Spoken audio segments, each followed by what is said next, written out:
There is a particular kind of tired that regular show was built for, though nobody planned it that way. You already know the voices. You know how Mordecai stretches a word when he is nervous, how Rigby's whole body seems to argue with the sentence he is speaking, how Benson's temper arrives a half second before the reason for it.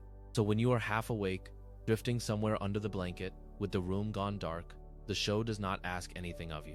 The jokes land whether or not you follow them, because you followed them years ago, and the part of your mind that once laughed now simply recognizes. That recognition is a soft thing. It is the sound of a house you have already learned the shape of in the dark. Tonight, the house has rooms you have not walked through. This is a long, quiet look at the parts of regular show that never quite made it to air the way you remember, or that live only in the strange early corners of how it came to exist at all.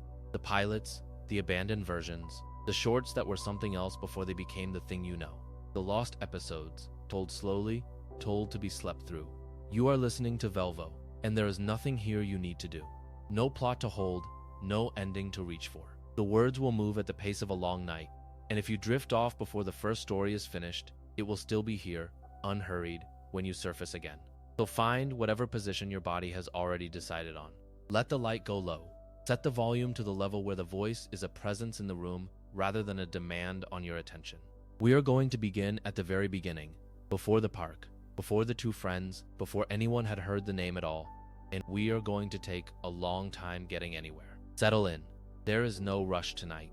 Some origin stories only become visible in hindsight, and regular show has one of the quietest examples in modern animation. To understand it, you have to go back before the park, before Mordecai and Rigby had a job to be bad at, to a moment when the whole idea existed only as a short film, with no guarantee of ever becoming anything at all. This chapter is about that short. It is about how a piece of unaired festival animation, made under unusual conditions, slipped almost silently into its own continuity years later, and became a real episode, carrying its older, rougher skin with it.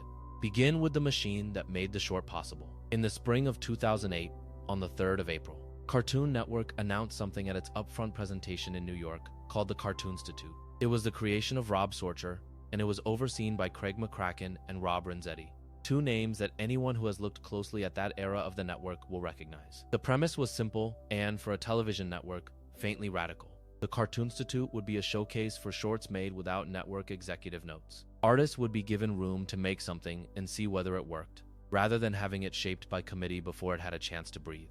That single condition, the absence of notes, is the reason the regular show pilot exists in the form it does, and it is worth holding on to as the rest of the story unfolds. Think about the scale of what was attempted, and then about how little of it survived. 39 shorts were put into development under the Cartoonstitute banner. Of those, only about 14 were actually completed, which tells you something about how hard it is to finish a thing, even when you have been given the freedom to make it however you like. And of that smaller number, only 2 were greenlit into full series. One was Uncle Grandpa, the other was Regular Show. So the program that promised freedom from notes produced, in the end, a survival rate you could count on the fingers of one hand, and Regular Show was one of the 2 that lived. Every later season, every character, every strange nighttime story it would eventually tell, traces back through that narrow gate. The pitch itself has become a small piece of animation folklore, and it is one of the few places where I can give you the creator's own words, because they are recorded. J.G. Quintel has said that he pitched the Regular Show pilot not as a verbal pitch, but as a storyboard. He brought the board, he showed it, and the executives approved it on the spot. In his account, I pitched the board and they said, "Great, make it. No notes."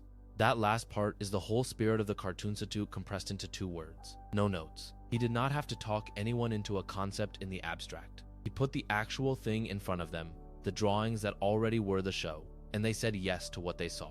There is a lesson buried in that about the difference between describing an idea and simply showing it, and Regular Show is, in a sense, the proof of it. The characters he showed were not born from nothing. Either, the pilot short reused character designs from 2 of Quintel's own student films made at CalArts, 2 in the AMPM and The Naive Man from Lollyland. So the figures that would become the population of the park had a life before the park, a life in the work of a student animator learning his craft. This is a detail that rewards a moment of thought.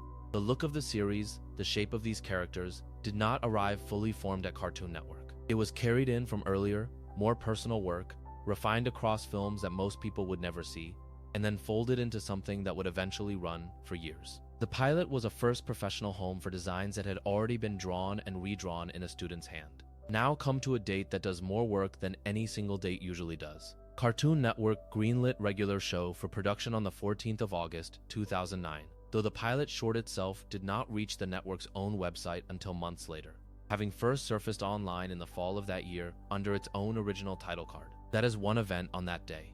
But there is a second event sharing the very same date, and the coincidence is almost too neat to be coincidence. Cartoon Network's official greenlight of the regular show series, the formal start of production, is also dated the 14th of August, 2009.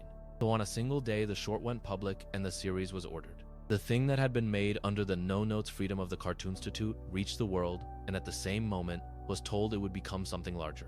If you were looking for the exact hinge between the short and the series, that day is it. What followed was not fast. This is one of those places where the calendar of a beloved show turns out to be slower and stranger than memory suggests. Season 1 was ordered at 12 quarter-hour episodes. Those episodes were produced between November of 2009 and April of 2010. And then it waited. It did not begin broadcasting until the 6th of September, 2010, which is more than a year after the original pilot short first appeared online. Sit with that gap for a moment. The pilot was out in the world, greenlit, produced across a winter and a spring, and still the general audience would not see the series on television until well over a year had passed. The public existence of regular show and the broadcast existence of regular show were separated by a long quiet stretch in which the series was real but not yet on the air. There is a shadow version of this pilot too, and it belongs to the category of lost media. Alongside the hand-drawn pilot, only a couple of short clips were ever animated in Flash as an experiment, and the animator later confirmed that a complete Flash version of the pilot was never actually finished. Only the hand-drawn version was ever released. The Flash version remains unreleased, and it is treated as lost media, surviving only in the form of 2 short leaked clips. Everything else about it is absence. Think about what that means in practical terms. Somewhere, in some form, a whole alternate rendering of this same story once existed, animated in a different technique, and the world has almost none of it. What we have of that lost version amounts to 2 fragments, and those fragments are all the more interesting because of what they show. The first surviving clip shows Mordecai and Rigby playing a game called Punchies over a clean spoon. The second shows them nearing their 100th tie in rock, paper, scissors. Hold on to that second image in particular, because it is going to matter more than a leaked fragment has any right to matter. In the Lost Flash pilot, the 100th tie in rock, paper, scissors was already there, already being reached, already part of the fabric of what these 2 characters do when they are supposed to be doing something else. This is not a detail invented later. It survived, by accident, in one of the only 2 windows we still have into an otherwise vanished animation. The pilot's separate life is even reflected in how it is cataloged. On IMDb, the 2009 pilot short is listed as its own standalone entry, regular show, a short from 2009, kept apart from the television series episode listings. That may sound like a dry piece of database housekeeping, but it captures something true about the object itself. The short is not simply episode 0 of the series. It is its own thing, with its own date and its own title card, sitting beside the show rather than inside it. For a long time, that is exactly what it was, a separate short with a separate identity, related to the series but not formally part of its run of episodes. And this is where the story turns, and where the chapter earns its focus. The Cartoon Institute pilot short did not stay separate forever. It was discreetly expanded with new footage and rebroadcast as an actual episode. The result was First Day, the 25th episode of regular show's 2nd season, which first aired on the 11th of July, 2011. Consider the shape of that. The short that started life as an unaired festival pilot made without notes, published on a website under its own title, cataloged as a standalone, was later extended and slotted into the middle of the 2nd season as though it had always belonged there. The origin became an episode. The beginning was folded back into the middle of the story it began. The seam of that folding is visible if you know to look for it.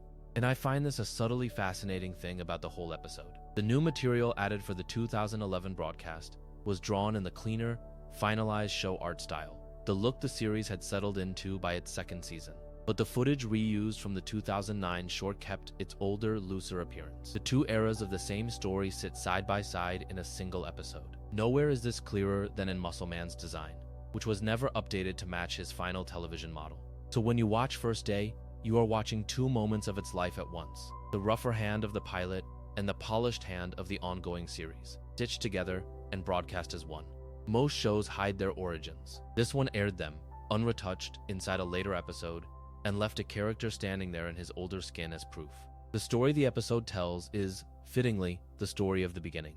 In First Day, Mordecai and Rigby, both described as 23-year-old slackers, answer a help-wanted newspaper advertisement for park groundskeepers. They are hired on the spot by Pops Maillard. That is the whole engine of the premise, laid out plainly.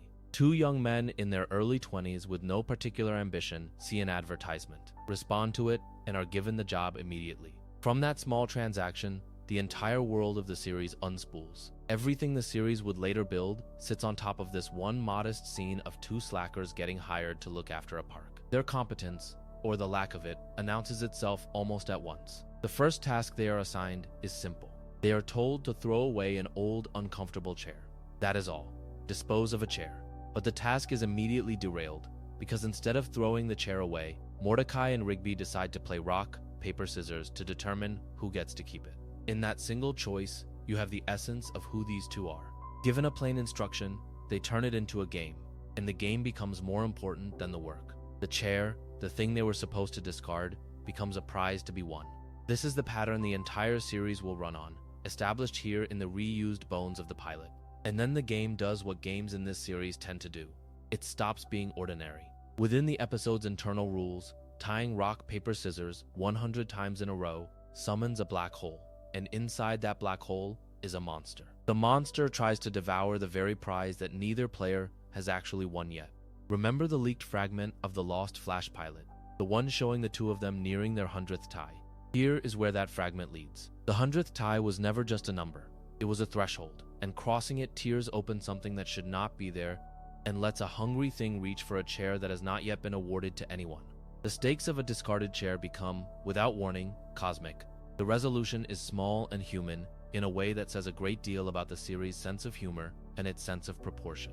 Mordecai ends the crisis not by defeating the monster in any grand sense, but by deliberately throwing the 101st round so that Rigby wins. The tie streak ends. The black hole closes. He simply lets his friend win, on purpose, and the ordinary world reseals itself. Follow the logic of that. The danger was created entirely by two people refusing to let a game end, and it is undone the moment one of them chooses to lose. The chair is kept, the streak is broken, the monster is denied, and the whole apocalyptic detour collapses back into two groundskeepers and a piece of furniture. That is the story that started as a short made without notes, that shared its release date with the Greenlight, that waited more than a year to reach television, that lost its Flash animated twin to time, and that finally walked back into the series as an episode still wearing its older face. The beginning of Regular Show is not tucked away in an archive. It is sitting inside Season 2, part polished and part rough, telling you exactly how two slackers got a job and immediately turned it into something far stranger than the job required. To understand how far Regular Show pushed its rating in that first season, you have to understand where it came from, because the freedom was there from the beginning, built into the machinery that made it.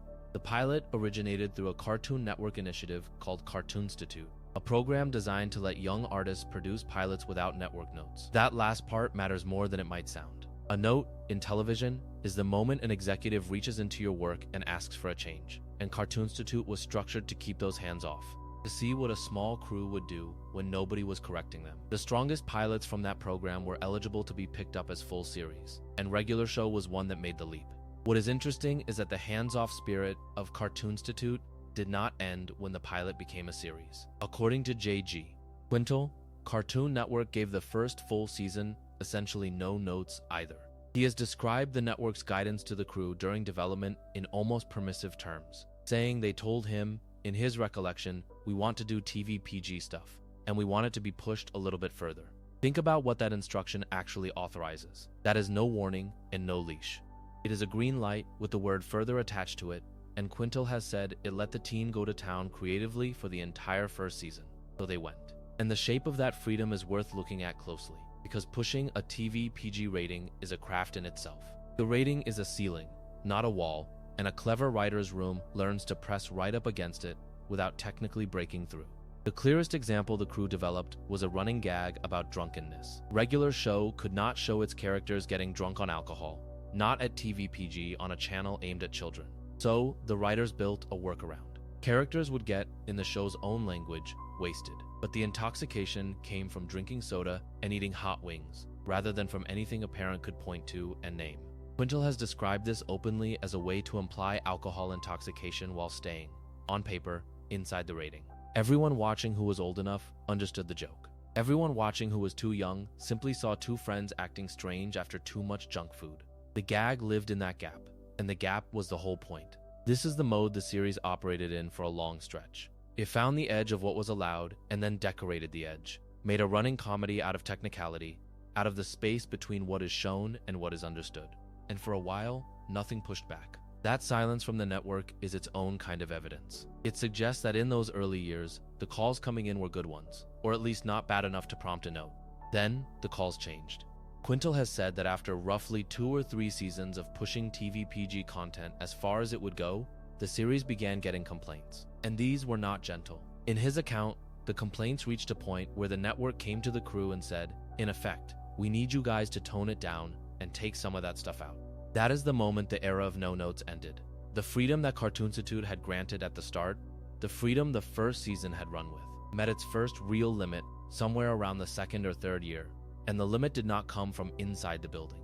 It came from outside, from the audience, filtered back through the network. Quintel has been thoughtful about who exactly was doing the complaining, and his reasoning is worth sitting with because it reveals how these pressures actually move through a company. He has said he believes the complaints came from parents rather than executives. His logic is simple and honestly hard to argue with. As he put it, I feel like it was parents, because if the executives were only getting good calls, they'd probably be like, keep doing it. In other words, the executives had no internal reason to rein the show in. It was working. Left to their own preferences, the people signing off on it would have let the crew continue. It took an external voice, a parent picking up a phone or writing a message, to shift the calculus. The note the crew received was, in Quintel's reading, the sound of that outside pressure arriving. And once it arrived, the effect was not only forward-looking.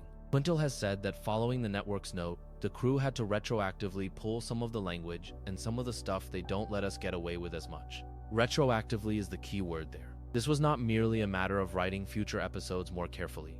It meant going back into material that already existed and reaching in to change it.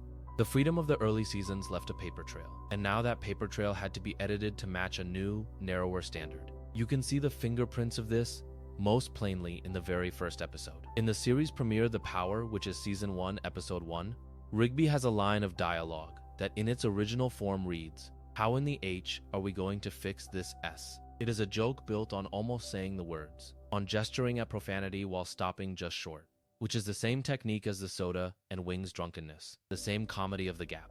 In the version that aired on Cartoon Network and in the versions later carried on Max streaming and on home media, that line was altered. It became, "How in the heck are we going to fix this stuff?" The gesture toward the forbidden words was smoothed over into 2 ordinary ones. The same premiere carries a second edit of the same kind. A line originally written as, "But he's gonna be pissed," was changed to "But he's gonna be ticked," for broadcast and streaming airings. Neither of these is a large change on its own. Heck for H, stuff for S, ticked for pissed. But the smallness is exactly what makes them revealing.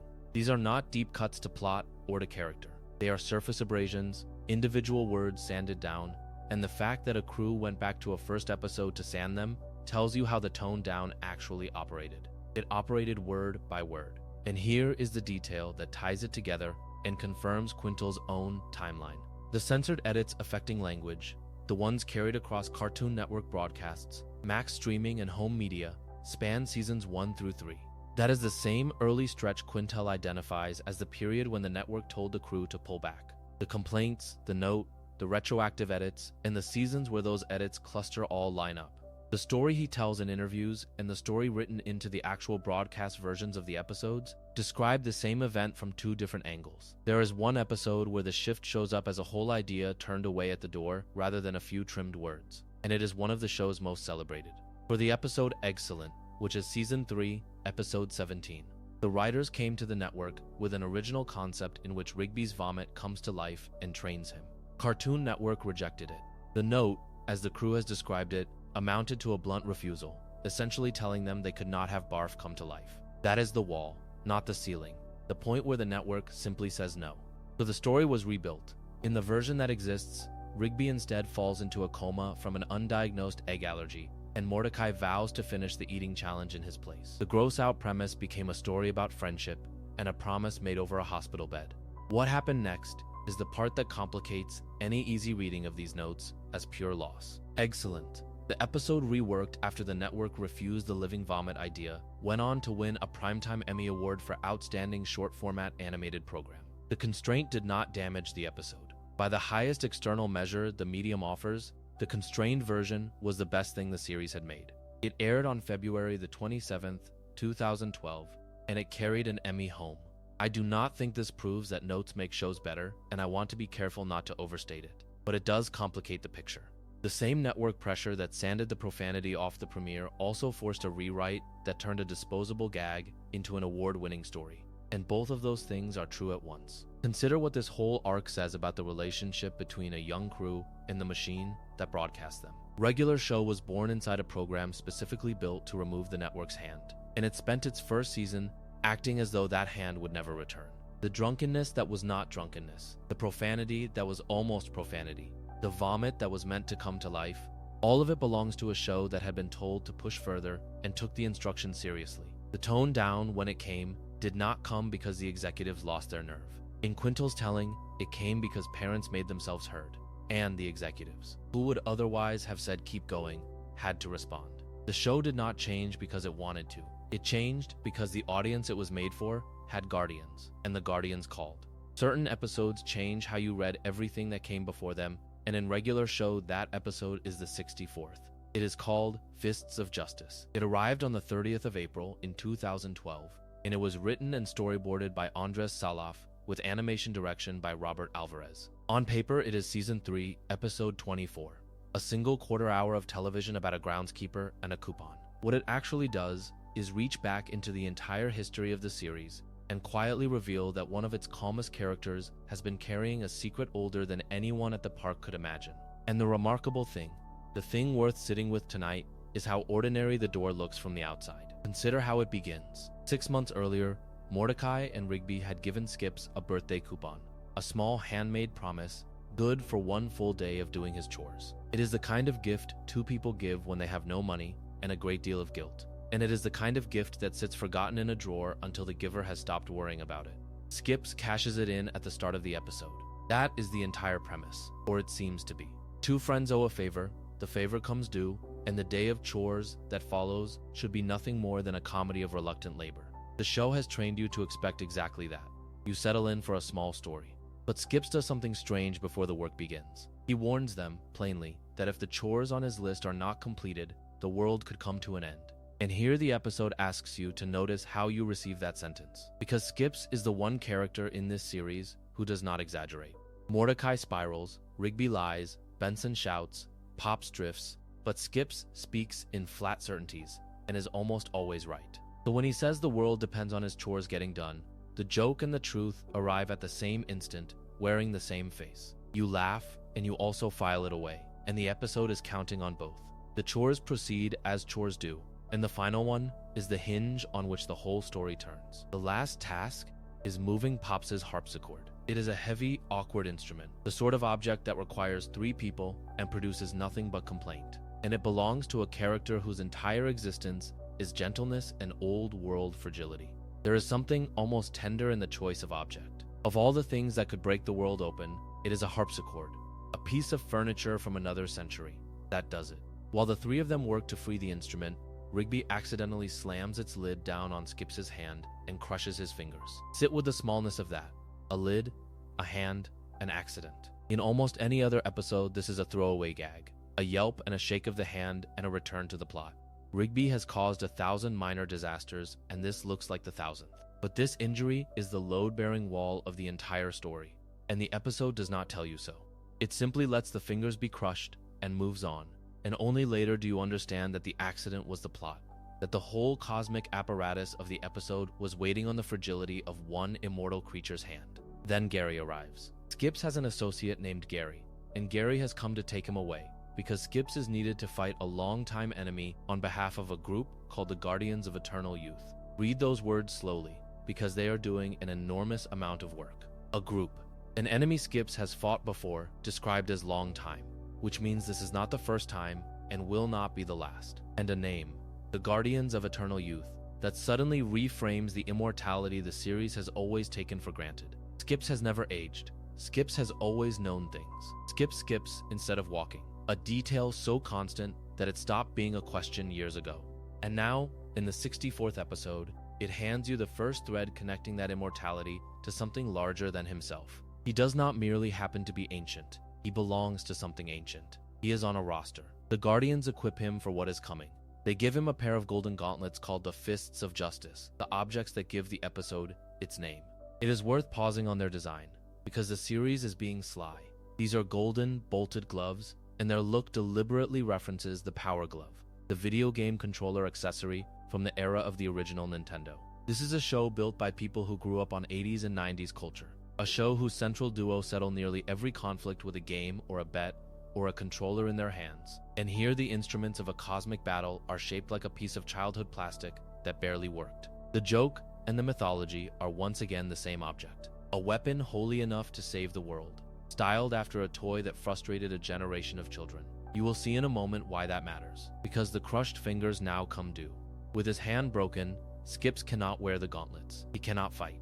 The immortal warrior, summoned for a battle he has apparently fought before and will fight again, is sidelined by a harpsichord lid and a careless friend. A guardian named Archibald steps in to fight in his place, to face the enemy so that Skips does not have to, and Archibald is killed. That death lands with a weight the episode does not soften. This is not a villain dying, not a monster of the week dispatched before the credits. This is one of the Guardians, one of Skip's own, dying because Skips could not lift his hand, and the reason Skips could not lift his hand was a birthday coupon and a piece of furniture. The chain of cause is almost unbearable when you follow it link by link. A gift given out of guilt led to a day of chores, led to a crushed hand, led to a stranger dying in a battle the two friends never knew existed. The enemy is named at last. He is Clorgbane the Destroyer, and he is revealed to be the evil brother of the Guardians themselves. This is not, then, a war between good and some external darkness. It is a family broken in two.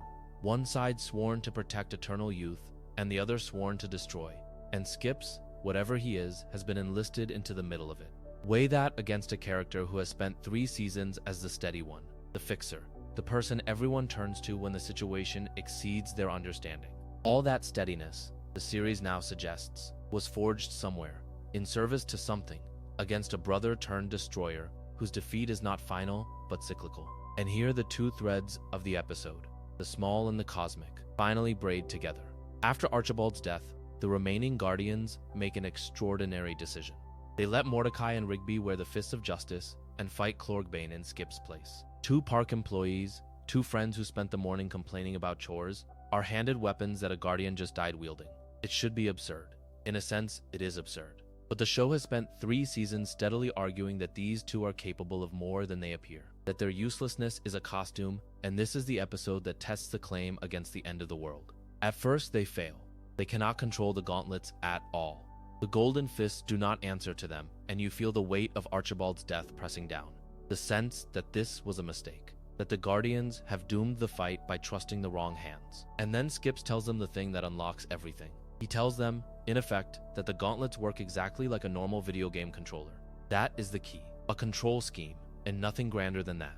The two of them have spent their entire friendship with controllers in their hands, and the instant the cosmic weapon is reframed as a game, they understand it completely.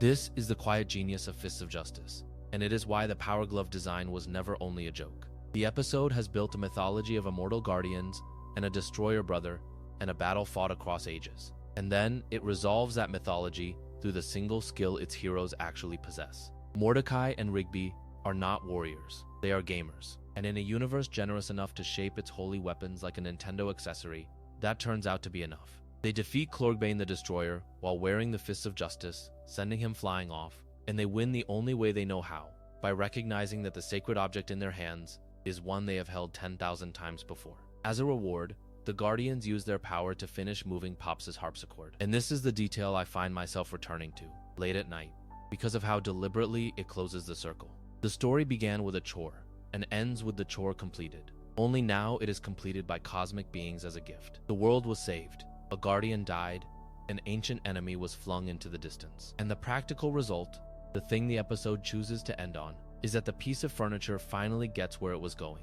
The enormous and the trivial are revealed to have been the same errand all along. That is not a joke undercutting the drama. It is the show telling you that in its universe, the two registers were never separate.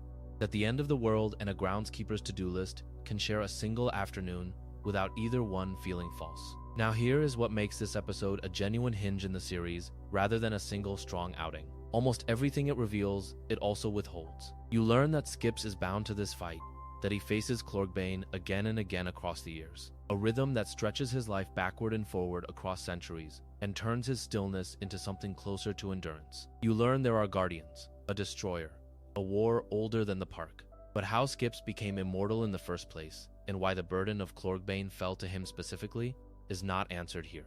The episode opens the door and lets you see that a room exists, and then it closes the door. That room is not opened again for 2 full seasons. Only in Skip's story, the 22nd episode of Season 5, does the series return to explain what Fists of Justice left deliberately dark. There you learn that Skips was not always Skips. His original name was Walks. And you learn that the Guardians made him immortal after his love interest, a woman named Mona, sacrificed herself to save him during a confrontation tied to Clorkbane. I will not carry that later episode any further than the fact allows, because it is its own chapter and deserves its own quiet.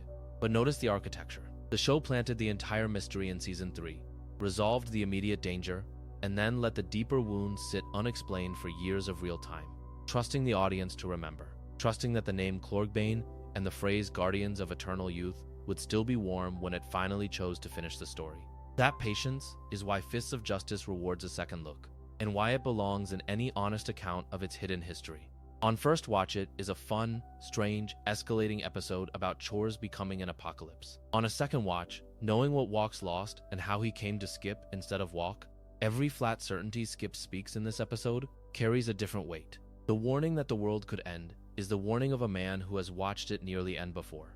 The crushed fingers that keep him from fighting are almost a mercy, a single accident that hands his ancient burden for one afternoon to 2 young friends who do not yet know what it costs. He has been standing at the edge of this story since the first season, in plain sight, skipping across the park, and it took an unwanted birthday coupon and a harpsichord lid to make anyone look closely enough to see it. Some characters in ensemble television exist mostly as a shape. You know the outline before you know anything else, and for years the outline is all there is. In regular show, High Five Ghost is that character. He is a small ghost-like figure with a single disembodied arm and hand extending straight up out of the top of his head, and if you have watched the series for any length of time, you have simply accepted this. You stopped asking. A ghost with a hand growing out of his skull, always ready for the gesture his name promises. The design is never explained. Across 8 seasons, no episode sets it up, and none ever pays it off.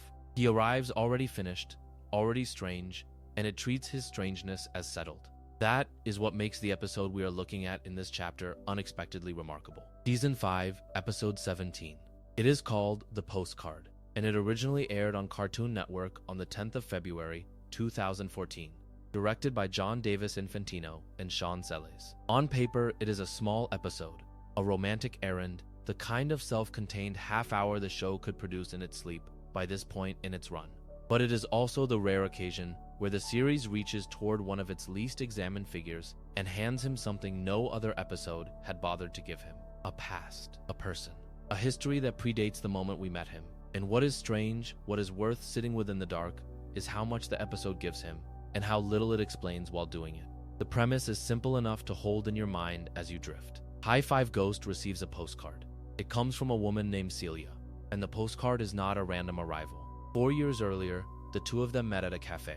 They spent enough time together in that meeting to understand something about each other, and then they made an agreement, the kind of agreement people make when they are young and hopeful and unwilling to close a door completely. If both of them were still single 4 years later, Celia would send a postcard, and the postcard would bring them back together. Think about what that requires. It asks a belief that a single afternoon can be worth waiting years to continue, and 2 people willing to leave a possibility open across a span of time long enough to change almost anyone. And the episode, gently, is built on the premise that neither of them has changed at all. We will come back to that stillness, because it is the deepest thing in the episode. But first the plot has to move, and the way it moves is a small comedy of obstruction. The postcard arrives, and High Five Ghost cannot read it. The meeting instructions, the whole point of the thing, are written illegibly. He holds in his hand the answer to a 4-year question, and he cannot make out the words. This is a lovely, almost cruel little detail, because it turns the object of longing into a puzzle. The message exists, right there, and simply refuses to be understood. And so the episode does what regular show loves to do, which is to escalate an ordinary problem into an absurd apparatus. To decipher the handwriting, High Five Ghost enlists police forensic examiners. They are named Wes and Wesley, a pairing so close it sounds like a stutter, and they bring the full seriousness of criminal investigation to bear on a love note. There is comedy in the mismatch, in treating a postcard from an old flame as though it were evidence in a case. But underneath the joke there is something almost tender. He does not own a phone. That is established plainly in the episode, and it is the reason the whole 4-year silence was possible in the first place. He had no way to contact Celia during the wait. No number to call, no message to send. When the only line of communication is a handwritten card, and the card is unreadable, the stakes of that illegibility become real. A person without a phone is a person for whom every connection has to survive on paper and chance. The forensic work succeeds, at least partway. The deciphered postcard points the park crew toward a pizza restaurant located across from a mall. This is the geography the series gives us, precise and mundane, the kind of specific ordinary place that grounds a fantastical cast in a recognizable world. They go. The whole apparatus of the episode, the examiners, the reading, the crew, mobilized around one ghost's romantic hope, converges on this pizza restaurant across from a mall. And they arrive too late. Celia has already left. The message that was so hard to read was decoded correctly, followed faithfully, and it still delivered them to an empty table. The effort was not wasted exactly, but it did not work. The machinery of trying, all that ingenuity, produces a near miss. There is a quiet lesson folded into that failure, and it is the kind of thing the series gestures at without ever underlining.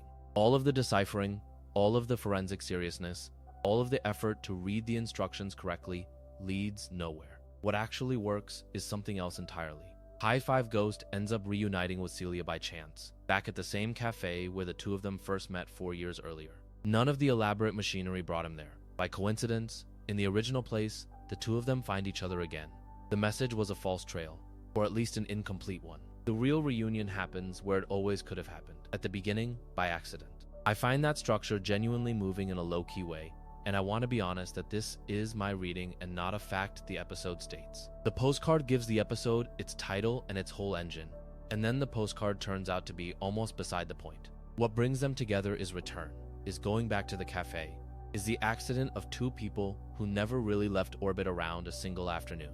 The elaborate plan fails, and the simple gravity of a shared origin succeeds. For a show that spends most of its time on video games and monsters and cosmic escalation, this is an unusually patient idea about how people actually find each other again.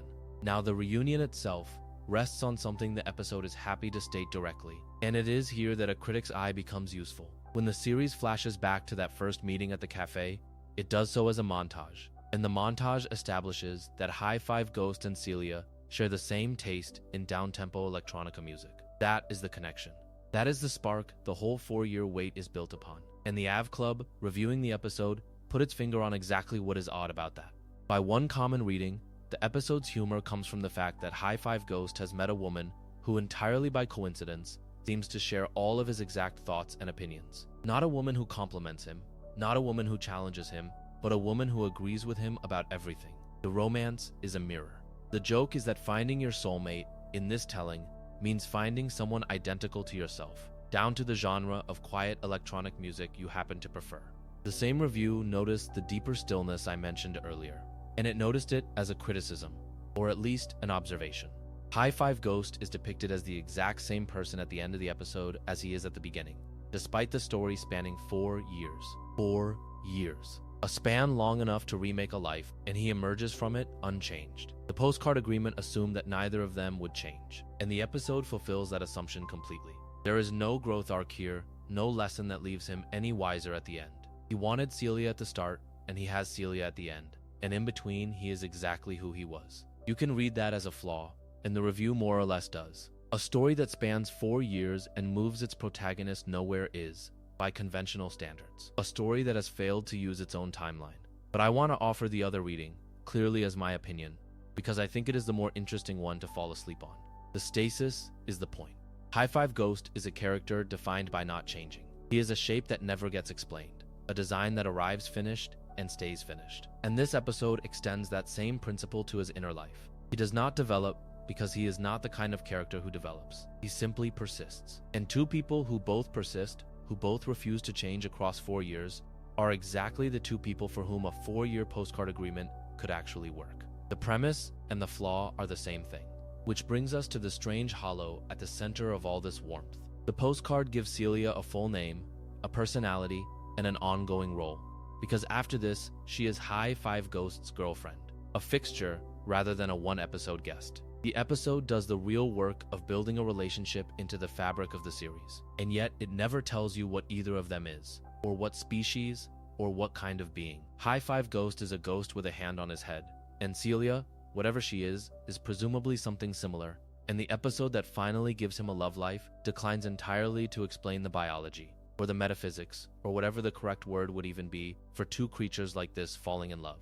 You learn her music taste. You do not learn what she is. Sit with how unusual that is. The show hands its most underexplained character his single most human experience, romance and reunion and partnership, and it uses that experience to explain nothing about him. If anything, the episode deepens the mystery by treating it as no mystery at all. A ghost with a disembodied arm growing out of his skull meets a woman at a cafe. They bond over down-tempo electronica. They wait 4 years. And the series presents this as an ordinary love story, as though the question of what he is were beneath asking. And in a sense, it always has been. J.G. Quintel, the series creator, does not seem to have ever given a clear explanation of High Five Ghost's origin or exact nature, at least not one that is widely surfaced. The design was never justified. The character was allowed to simply be, and the postcard honors that by giving him everything except an answer. There is a small irony in the voice behind all of this. Quintel voices High Five Ghost himself, in addition to voicing Mordecai, the show's lead. So the man who created this unexplained figure, who chose never to explain him, is also the man speaking his lines, giving breath to a character whose nature he has decided we do not need to know. The most withheld figure in the cast and its most central one share the same voice, the creator's own. That is not a fact the episode comments on, but it is a fact worth holding as you listen, because it hints at how personal this small, quiet character was to the person who made him. And the relationship the episode establishes does not evaporate. It lasts all the way to the end of the series. In the finale, across the 3-part conclusion it built for itself, there is an epilogue that flashes forward past the main story. And in that epilogue, High Five Ghost and Celia are married. They are working together as famous DJs, the two of them, after Five's returns from space. Think about what that closes. The connection was music, down-tempo electronica shared by coincidence at a cafe, and the far future the series imagines for him is a life made entirely out of that music, played together for audiences as a married pair.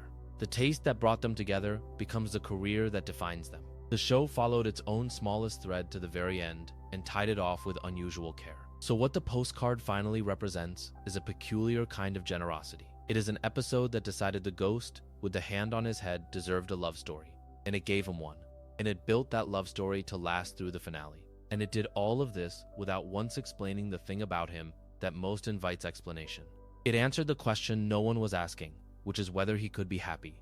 And it left standing the question everyone eventually asks, which is what on earth he actually is. For a character who exists mostly as a shape, that is a strange and fitting gift. He remains a mystery, and he gets to be loved anyway, and the show seems to believe those two things were never intention to begin with. There is a version of regular show that most Americans have never seen, and it is not a lost episode or a scrapped pilot. It is the same show, the one that aired every week, passed through the hands of censors in other countries, and quietly rebuilt frame by frame.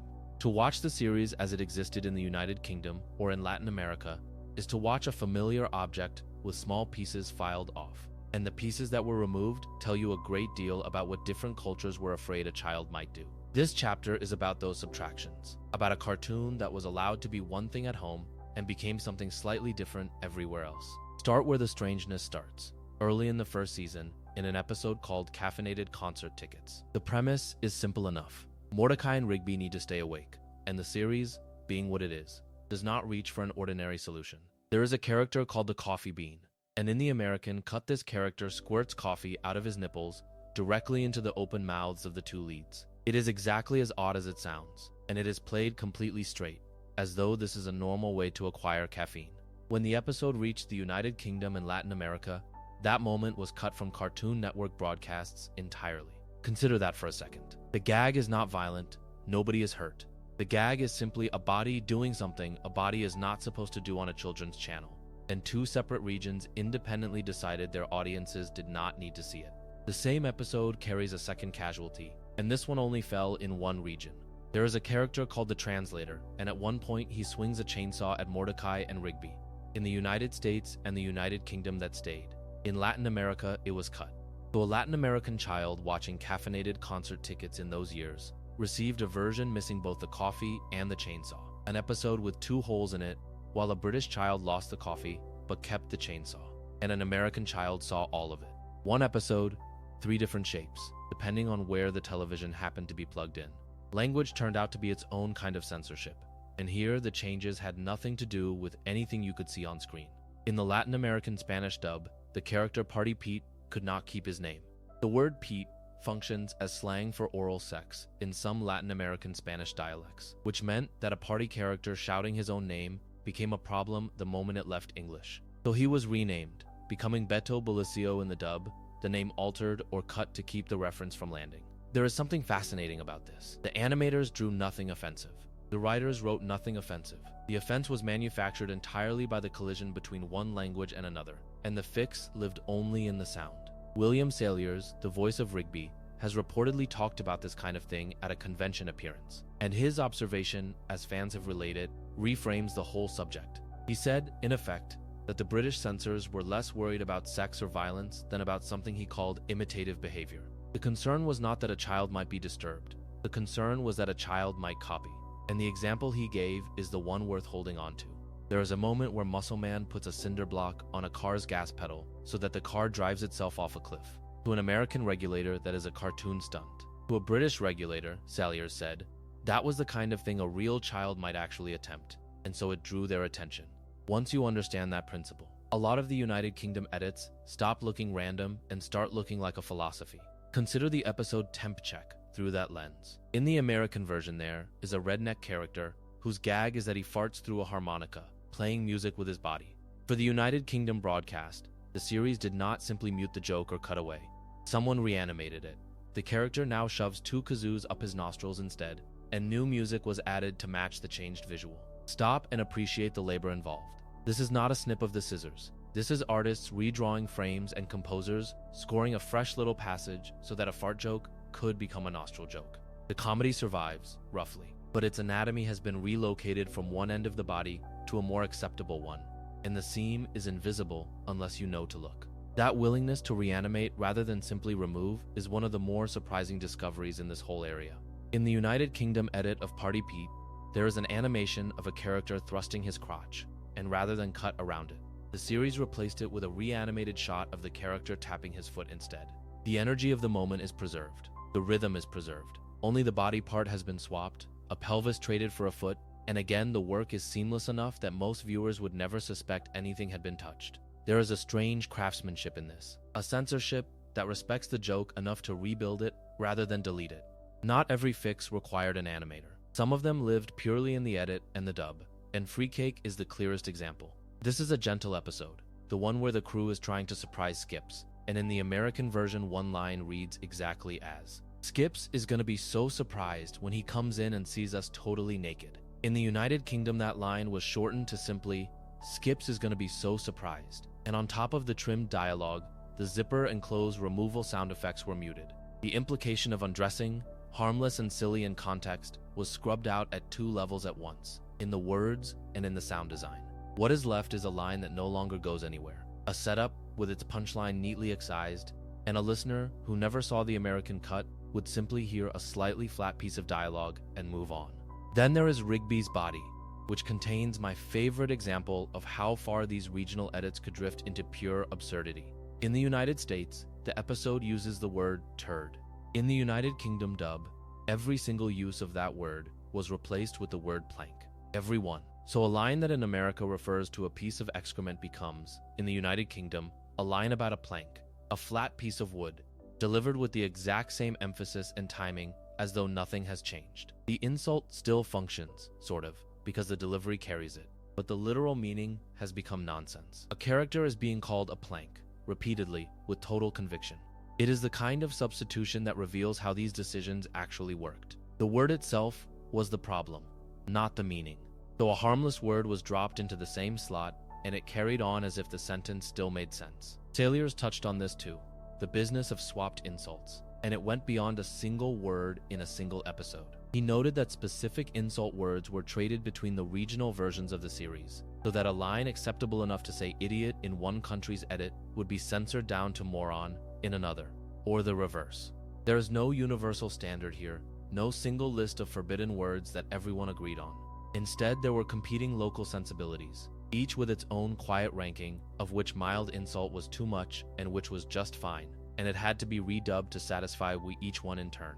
A word that was safe in one place was dangerous in another, and only the people making the dubs knew which was which. Some edits were structural rather than verbal.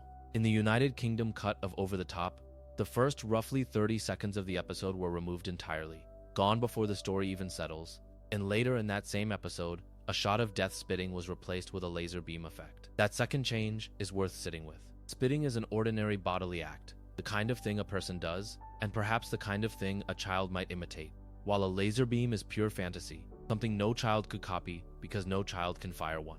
So the more realistic action was replaced with the more impossible one, and once again, Saliers' principle explains it. The concern was not that death is frightening. The concern was that spitting is achievable. All of these are television edits, small adjustments to episodes that ran and reran for years. But the largest and most revealing set of changes came with Regular Show, the movie. And here the gap between the American version and the British one widens into something close to a different film. The movie in the United States remained uncut across every format. The theatrical and broadcast version, the Cartoon Network airing at home, and the home video releases all kept the violent and nudity-adjacent scenes intact. American audiences saw the film the makers made. British audiences saw a film that had been carefully, extensively diffused. And the pattern of what was removed follows two clear lines: the body and death. The body first. In the British cut of the movie, the scene of Muscle Man's clothes coming off was cut, and the shots that would have shown Muscle Man naked were handled with real ingenuity. Rather than simply going to black, the film was reframed and zoomed so that those shots now show skips instead. The camera, in effect, looks away from the naked body and finds a clothed one to rest on, and the movie proceeds as though it had always meant to look there. In the same spirit, there is a moment involving the past timeline version of Muscle Man, in which his breasts bump into his face, and that too was removed for British audiences. The consistent thread is nudity, the body doing something bodies do, treated as the line that could not be crossed for a British audience even in a feature film with a higher age rating than the series carried. Death was the other line, and here the cuts run deeper, because the movie's climax is genuinely violent. In the American version, Rigby cuts off the head of the villain, Miss Ross. In the British version, that scene was cut entirely, and it was not the only one. The scene of Mr. Ross hanging Mordecai was cut, and so was the scene of Mr. Ross throwing Rigby into the timeless crystal and being electrocuted for it. 3 separate acts of lethal violence: a beheading, a hanging, an electrocution, all removed from the film that British children were allowed to see. What remains is a climax with its teeth pulled, a confrontation that still happens but no longer resolves in the ways the makers intended. The fatal beats simply absent. And then, at the very end of this catalog, comes the smallest change, and in some ways the sharpest. There is a line in the movie, "But he died," and in the British cut that line was redubbed to, "Well, he's gone." The difference is 3 words, but the difference is everything. Deed names the thing directly. Gone softens it into ambiguity, a person who has merely left, who might be anywhere. After cutting the beheading and the hanging and the electrocution, the edit went one step further and removed the very word for what those actions cause. Death itself, as a concept a character could speak aloud, was edited out of the vocabulary of the British cut. It would be easy to leave the story there, with the picture of a cautious United Kingdom and a permissive United States. But Latin America complicates it in a way that is worth ending on, because the story there moves in the opposite direction over time. When Regular Show first began airing on Cartoon Network Latin America in 2011, the episodes initially ran largely uncut. The edits, the removed coffee and the removed chainsaw and the rest, did not arrive all at once with the series. They started appearing later that same year, as though someone somewhere reconsidered what had already been broadcast and began pulling pieces out after the fact. The censorship was not the series' original condition in the region. It was something that grew over it, and it did not last forever. By 2020, the Mexican broadcast channel, Canal 5, was airing Regular Show completely uncut, the whole thing restored, the coffee and the chainsaw and all the rest back in place, for an audience that a decade earlier had been shielded from them. So the Latin American arc runs from open to guarded and back to open again, a full circle over roughly 9 years. What was too much in the middle of the decade was fine at the start and fine again at the end, which suggests that none of these lines were ever really about the show at all. They were about the moment, the mood of a channel in a country at a particular time, drawn onto a cartoon that never changed and then, eventually, erased. There is a version of regular show that most people never held in their hands. It did not air late at night on Cartoon Network, and it did not surface in a leaked animatic or a director's commentary. It arrived monthly, in print, on the shelves of comic shops, and it told stories about the park crew that the series itself never told on screen. This is the closest thing to genuine lost lore that this whole series ever produced, because it was written and drawn with the series' blessing, and yet it lives entirely outside its official timeline. To understand it is to understand a strange fact about how these characters were treated in the years the show was at its height. They were allowed to wander off and have adventures nobody watching the television would ever know about. The publisher was Boom Studios, working through its all-ages imprint called Kaboom, and the first issue landed in April of 2013. From there, the core ongoing series ran monthly, without interruption, all the way to October of 2016. When it finished, it had reached 40 issues, later gathered into 10 trade paperback volumes, which is a considerable body of work for a licensed comic tied to an animated show. Picture what that means in practice. For 3.5 years, there was a steady, continuous stream of new Mordecai and Rigby stories being produced in parallel with the episodes on air, by an entirely different set of hands, in an entirely different medium. The park had a second life happening the whole time, quietly, on paper. The person steering that ongoing series was K.C. Green, a cartoonist best known as the creator of the webcomic Gun Show. If that name does not ring a bell, the work almost certainly does. Because Gun Show is the strip that produced the Burning Room dog who insists everything is fine, an image that became one of the defining pieces of internet shorthand for a generation. Green wrote the main run, and the art came from Alison Straylau, whose name will return more than once in this chapter because she became something like the visual anchor of the comic line as a whole. That pairing matters. The series on television had a house style, a very specific way its characters moved and mugged and deflated. A comic has to find its own equivalent of that, a way to make a still drawing feel like it belongs to the same universe. And the choice of a webcomic sensibility at the writing desk tells you a great deal about the tone they were reaching for. It was looser, stranger, more willing to sit inside a single joke than the broadcast episodes could afford to be. The debut issue arrived with a small crowd of cover artists, which was a common practice for a launch of this kind, but is still worth pausing on, because the list reads like a survey of a particular corner of comics at that moment. The covers were drawn by Nick Edwards, Nathan Fox, Bill McAndrew, John Allison, Noel Stevenson, and Chuck Bubb, with additional variant covers by Chris Houghton and Dustin Wen.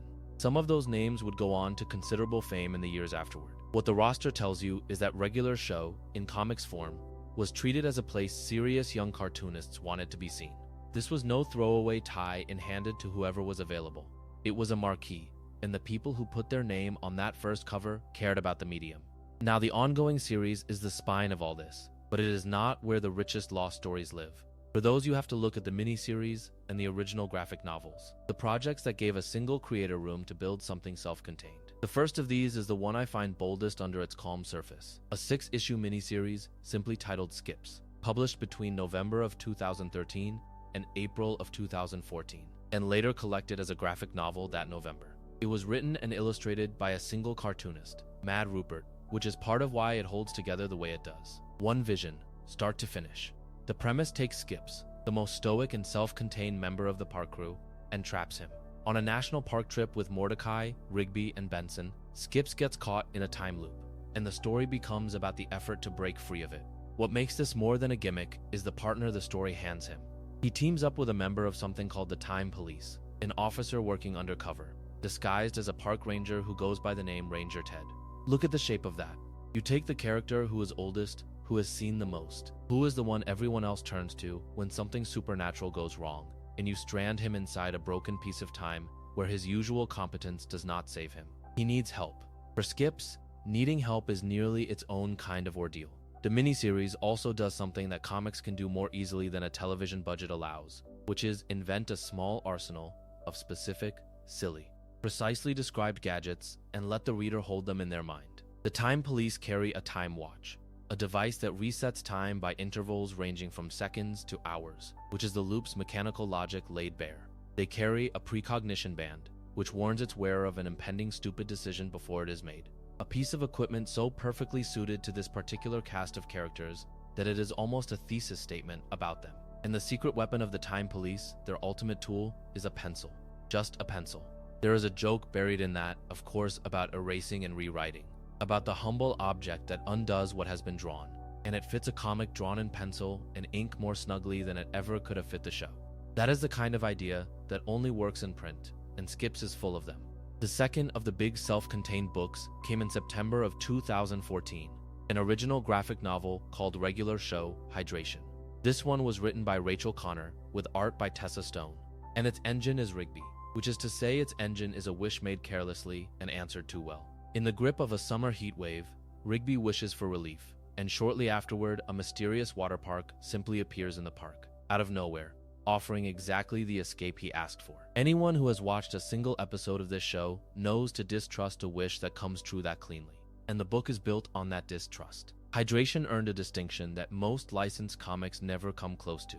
By some accounts, it even landed on a national magazine's list of the year's best indie graphic novels, which would place it in conversation with the broader field of independent comics being published then, well past the shelf of other cartoon tie-ins. That is a real achievement, and it says something about the level of craft these books were operating at, that a Regular Show original graphic novel could stand on that kind of list without a footnote of apology. The third miniseries carries the best title of the whole run, Noir Means Noir Buddy, published in 2015.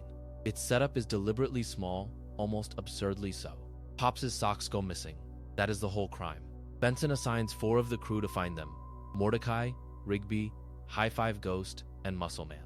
And this is where the story reveals its real design. The group does not stay a group. It splits into 2 pairs, and each pair drags the case into a different genre. Mordecai and High Five Ghost become a hard-boiled noir detective duo, all shadows and cynicism and world-weary narration. Rigby and Muscle Man become a buddy cop duo, loud and reckless and mismatched, chasing their own separate leads. The comic is, in effect, a story about the same trivial mystery being investigated by 2 incompatible kinds of story at once. It is a formal joke, a structural joke, the sort of thing you can build far more easily on a page than in 22 minutes of animation, and it uses the missing socks as an excuse to run 2 beloved genres side by side and let them collide. Between and around these bigger projects there was also an anthology, and anthologies are where a comic line shows you its bench. The Regular Show annual for 2014 was an oversized one-shot, a single fat issue packed with short stories by a rotating set of creators. The contributors were the writer-artists Kevin Burkhalter, T. Zisk, Yumi Sakugawa, Nick Sumida, and Andy Cluth, with color work by Tessa Stone, the same artist who had drawn Hydration, and a cover by Alison Straylau. The ongoing series Regular Hand. The stories inside range across the whole cast in a way a single episode never could. In one, Mordecai and Rigby fight over a pair of haunted sneakers, which is about as pure a distillation of those 2 as you could ask for. 2 friends turning a cursed object into a contest. In another, Pops gets lost in a hidden labyrinth, a premise that suits his gentle bewilderment perfectly. Skips faces a problem he cannot solve, which for that character is nearly a horror premise. And Muscle Man trains his own troop of muscle scouts, an idea that practically writes its own punchlines. The annual is also where you can watch the series' own people cross over into the comic. And this is one of the more genuinely interesting facts about the whole enterprise. Minty Lewis, who worked as a storyboard artist on Regular Show and provided the voice of Eileen, wrote a story for the comic series, with art by Alison Straylau. Stop on that for a moment. Someone who helped build the show on the inside, who drew its boards and spoke through one of its characters, stepped over to the printed version and wrote for it. The line between the official show and the unofficial comic was more porous than it looks from the outside. The writer Jimmy Giegerick scripted a chapter for the annual and handed it to Mad Rupert to draw, the same cartoonist who had made the entire Skips miniseries alone, now working in the more collaborative mode of an anthology. And 2 of the guest contributors, Andy Cluth and Yumi Sakugawa, each wrote and drew their own standalone stories during the run. Complete visions from a single hand, the anthology giving them the same freedom the miniseries gave their peers. I want to name one issue of the ongoing series specifically, because it survives with a title attached, and that is worth a small note. Issue number 20, published in 2015, roughly the halfway point of the 40-issue run, was titled Tech Giant. The fact itself is thin, and I am not going to pretend to know its contents beyond that. But the title alone is a small window onto the kind of ground the monthly series was covering by its middle stretch. This was a comic willing to reach for the large and the ridiculous, and a title like that sits comfortably beside its own fondness for taking a mundane workplace and letting something enormous crash through the ceiling of it. The ongoing series ended in October of 2016 at 40 issues, and the series itself had wound down by then as well. But the comics were not quite finished, and the two projects that came afterward are worth sitting with because they exist in a strange afterlife, made once the main body of work was already complete. The first arrived in August of 2017, a 6-issue limited series that was a crossover with another Cartoon Network institution, titled Adventure Time and Regular Show.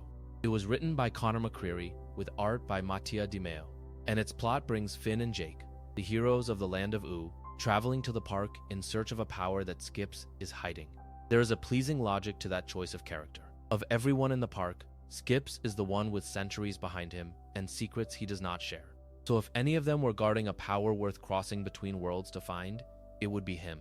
The crossover is a curiosity, two very different shows folded into one book, and it uses the oldest and quietest member of the crew as the hinge the whole story turns on. And then there is the last one, the strangest, and in some ways the most affecting. Published from June to November of 2018. It was called Regular Show 25 years later, written by Christopher Hastings with art by Sina Grace, and it was built explicitly as an epilogue. The show's finale had already given these characters an ending. This miniseries jumps forward a quarter of a century past that ending and asks what became of them. Think about the position that puts the reader in.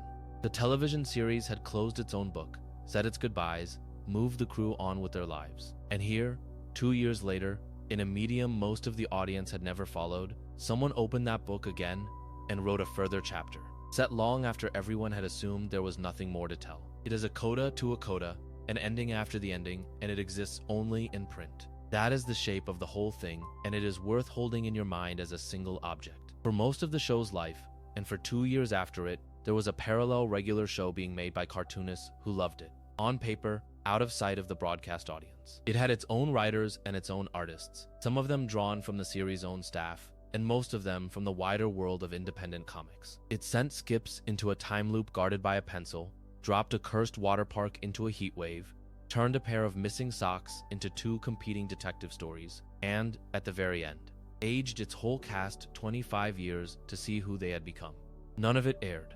All of it counts, in the sense that the people who made the show stood behind it and let it happen. If you are looking for the genuinely lost stories of the park crew, the ones that were told and then set aside, this is where they are, never denied. Only printed and collected and shelved and largely forgotten by an audience that only ever watched the screen. Some endings do not close a story so much as leave a door ajar, and the finale of Regular Show, the extended special that aired on the 16th of January, 2017, is one of them. Most people remember it for the sacrifice. Pops, faced with his evil twin brother Anti-Pops, does not defeat him with force. He embraces him instead and pushes them both into the sun, giving his own life so that the universe can be saved without being destroyed.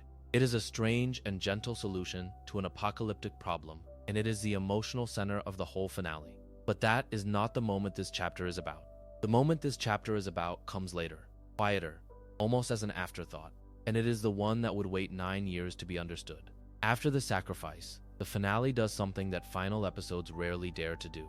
It jumps forward 25 years for the park crew, letting us see the shape of the lives that continued after the danger passed. And then, having shown us that future, it does not end on the living, it ends on Pops. He is in heaven, watching his friends from a distance, keeping company with the people he saved, even though he can no longer be among them. And in the last seconds of the series, he ejects a VH tape. The tape is labeled, simply, Regular Show. He delivers his catchphrase one final time, and the series is over. Think about what that image is actually doing. It is a cartoon telling you, in its dying breath, that everything you have just watched was a recording, that the series has a physical object at the center of it, a tape held by a character, watched from the afterlife. In 2017, this played as a lovely piece of metafiction, a wink, a way of folding the audience and the character into the same act of watching. Most viewers took it as a farewell flourish and nothing more. The moment felt complete, the kind of poetic gesture a show earns the right to make when it knows it is ending. What almost nobody understood at the time was that this was not a flourish. It was a seed. For 9 years, that seed sat in the ground. Regular show was over. Truly over. And the closing shot of Pops and his tape became one of those endings that fans returned to and reinterpreted without ever expecting it to be literally continued. And then, on the 12th of June, 2024, at the Annecy International Animation Film Festival, the revival was announced. It was called Regular Show: The Lost Tapes, and its creator, J.G. Quintel, was returning as showrunner. The title alone should tell you where this is going. Tapes, plural, the thing Pops was holding in heaven, was never meant to be the only one. The scale of what was ordered matters, because it tells you this was not a nostalgic one-off. The revival was greenlit as a 40-episode series, structured so that the first 10 episodes would air on Cartoon Network before the remaining 30 rolled out later. That is a full return, not a reunion special. And the voices came back with it. Quintel himself as Mordecai, William Salyers as Rigby, Sam Marin carrying Benson and Pops and Muscle Man the way he always had, and Mark Hamill returning as Skips. Hamill confirmed his return publicly on the 30th of September, 2024, and he did it with the kind of warmth that tells you the cast understood what they were coming back to. By most accounts, he was in good humor about it, joking that there is only one Skips, and that he was looking forward to reuniting with his old pal Rigby. It is a small thing, an actor being fond of a character, but it sets the tone. These were people returning to a world they missed. The series premiered globally on Cartoon Network the 11th of May, 2026, and began streaming in the United States on HBO Max and Hulu on the 8th of June that same year. Those are the dates. Those are the facts of when it arrived. But the date matters less than the justification, how it earned the right to arrive at all, and this is where the finale's seed finally sprouts. The Lost Tapes opens by returning us to exactly where the original series left Pops. Since the finale, we are told, Pops has been living happily in the afterlife, and every day he watches a VHS tape labeled Regular Show. Take that in for a second. The revival does not retcon the ending. It does not pretend Pops survived, or reverse the sacrifice, or find some clever loophole that undoes the sun. It accepts the finale completely and then simply presses play on the tape he was already holding. The last image of 2017 becomes the first premise of 2026. What was a closing gesture is now an opening situation. Pops, in heaven, watching the series, as he has apparently been doing this whole time. And then something ordinary happens, which is what makes it work. Pops accidentally damages his tape. This is the entire inciting incident of a 40-episode revival, and it is beautifully small. A beloved object breaks, the way beloved objects do, and so he brings it to a warehouse for repair. The premise does not need cosmic stakes to get moving. It needs a scratched tape and someone who cares enough to fix it. There is something quietly true about that, about how the thing that reopens a whole world is not a villain or a portal, but a man wanting to watch his favorite recording again and finding that he cannot. At the warehouse, the discovery happens. Pops finds a hidden stash of previously unseen tapes, filed away in his own section of the archive. His section. Tapes he never knew existed, sitting under his own name, waiting, and here the show gives us the piece of internal logic that makes the entire enterprise cohere. In the afterlife of Regular Show, these recordings have a name. They are called memory tapes, and they are exactly what they sound like. A memory tape contains a person's memories, and it lets that person revisit them whenever they want. That is the mechanism. That is how a dead show comes back to life without cheating. Nobody is resurrected. Nothing is undone.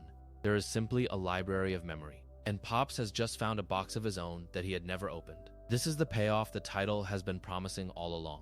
The Lost Tapes are these previously undiscovered memory tapes. They are lost in the most literal sense, misplaced in an archive, unwatched, unremembered, and they are the source of everything new the revival has to offer. Each one holds an untold adventure of Mordecai and Rigby, and because they are memories rather than sequels, they can be slotted into the gaps within the original show's timeline. That is the elegant trick of it. The revival is not set after the finale. It is set inside the years we already watched, in the spaces between episodes we thought we knew completely. New stories, but old stories, recovered rather than invented. The series is telling you that there was always more happening than we saw, and that Pops, of all people, is the one who gets to find it. Consider how much narrative pressure this single premise absorbs. A revival always has to answer an unspoken accusation, which is that it should not exist, that the story was finished and this is just a return to a well that ran dry. The Lost Tapes answers that accusation before it can be made. Of course there are more stories, it says, because these are memories, and a life contains far more moments than any show could ever air. The gaps in the timeline are not plot holes to be filled. They are shelves in an archive. And the person browsing that archive is no writer reaching for content. He is a character in heaven, missing his friends, discovering that he can visit them again through tapes he did not know he had. There is a real tenderness in choosing Pops as the frame. This is the character who ended the series by embracing his own brother and dying to save everyone, who understood love as the answer to a problem that force could not solve. To make him the keeper of the memories, the one who presses play, is to say that the show is being remembered by its kindest soul. He is not watching to relive triumphs. He is watching because he loves the people on the tapes, and because watching them is how he stays close to them now that he cannot be with them directly. The metafiction of the finale, the idea that regular show is a tape someone watches, gets deepened rather than merely repeated. The point is not only that it is a recording, it is that the recording is an act of devotion. And this is why the 2017 closing image can carry the whole weight of a 2026 revival. That shot of Pops ejecting a tape labeled Regular Show from Heaven was the specific plot seed the new premise and the new title directly pay off, 9 years later. Nothing about the revival's logic requires you to invent anything the finale did not already establish. The tape was there. The afterlife was there. The idea that Pop sits above his friends and watches them was there. All the Lost Tapes does is take those given facts and ask a single quiet question. What if there were more than one tape? What if there were a whole box of them, filed under his name, Lost, you can see? Then, why this framing device is worth an entire chapter of thinking. It is the mechanism that justifies the series, and it is the mechanism that justifies this very video. The one you are listening to now, with its promise of lost episodes. The title of the revival and the title of this collection point at the same object, the same box in the same warehouse, the same memory tapes waiting in Pops' section of the archive. When the framing calls these adventures lost tapes, it is not being cute. It is describing the literal premise. These are recordings that were misplaced and then found, and everything that follows is Pops watching them, one after another, the way he watched the original every single day. There is a modest genius in building a revival this way, and it deserves to be named as opinion rather than fact, because it is my reading and not something the series states outright. Most continuations try to justify themselves by raising the stakes, by threatening the world again, by insisting that the story was not really over.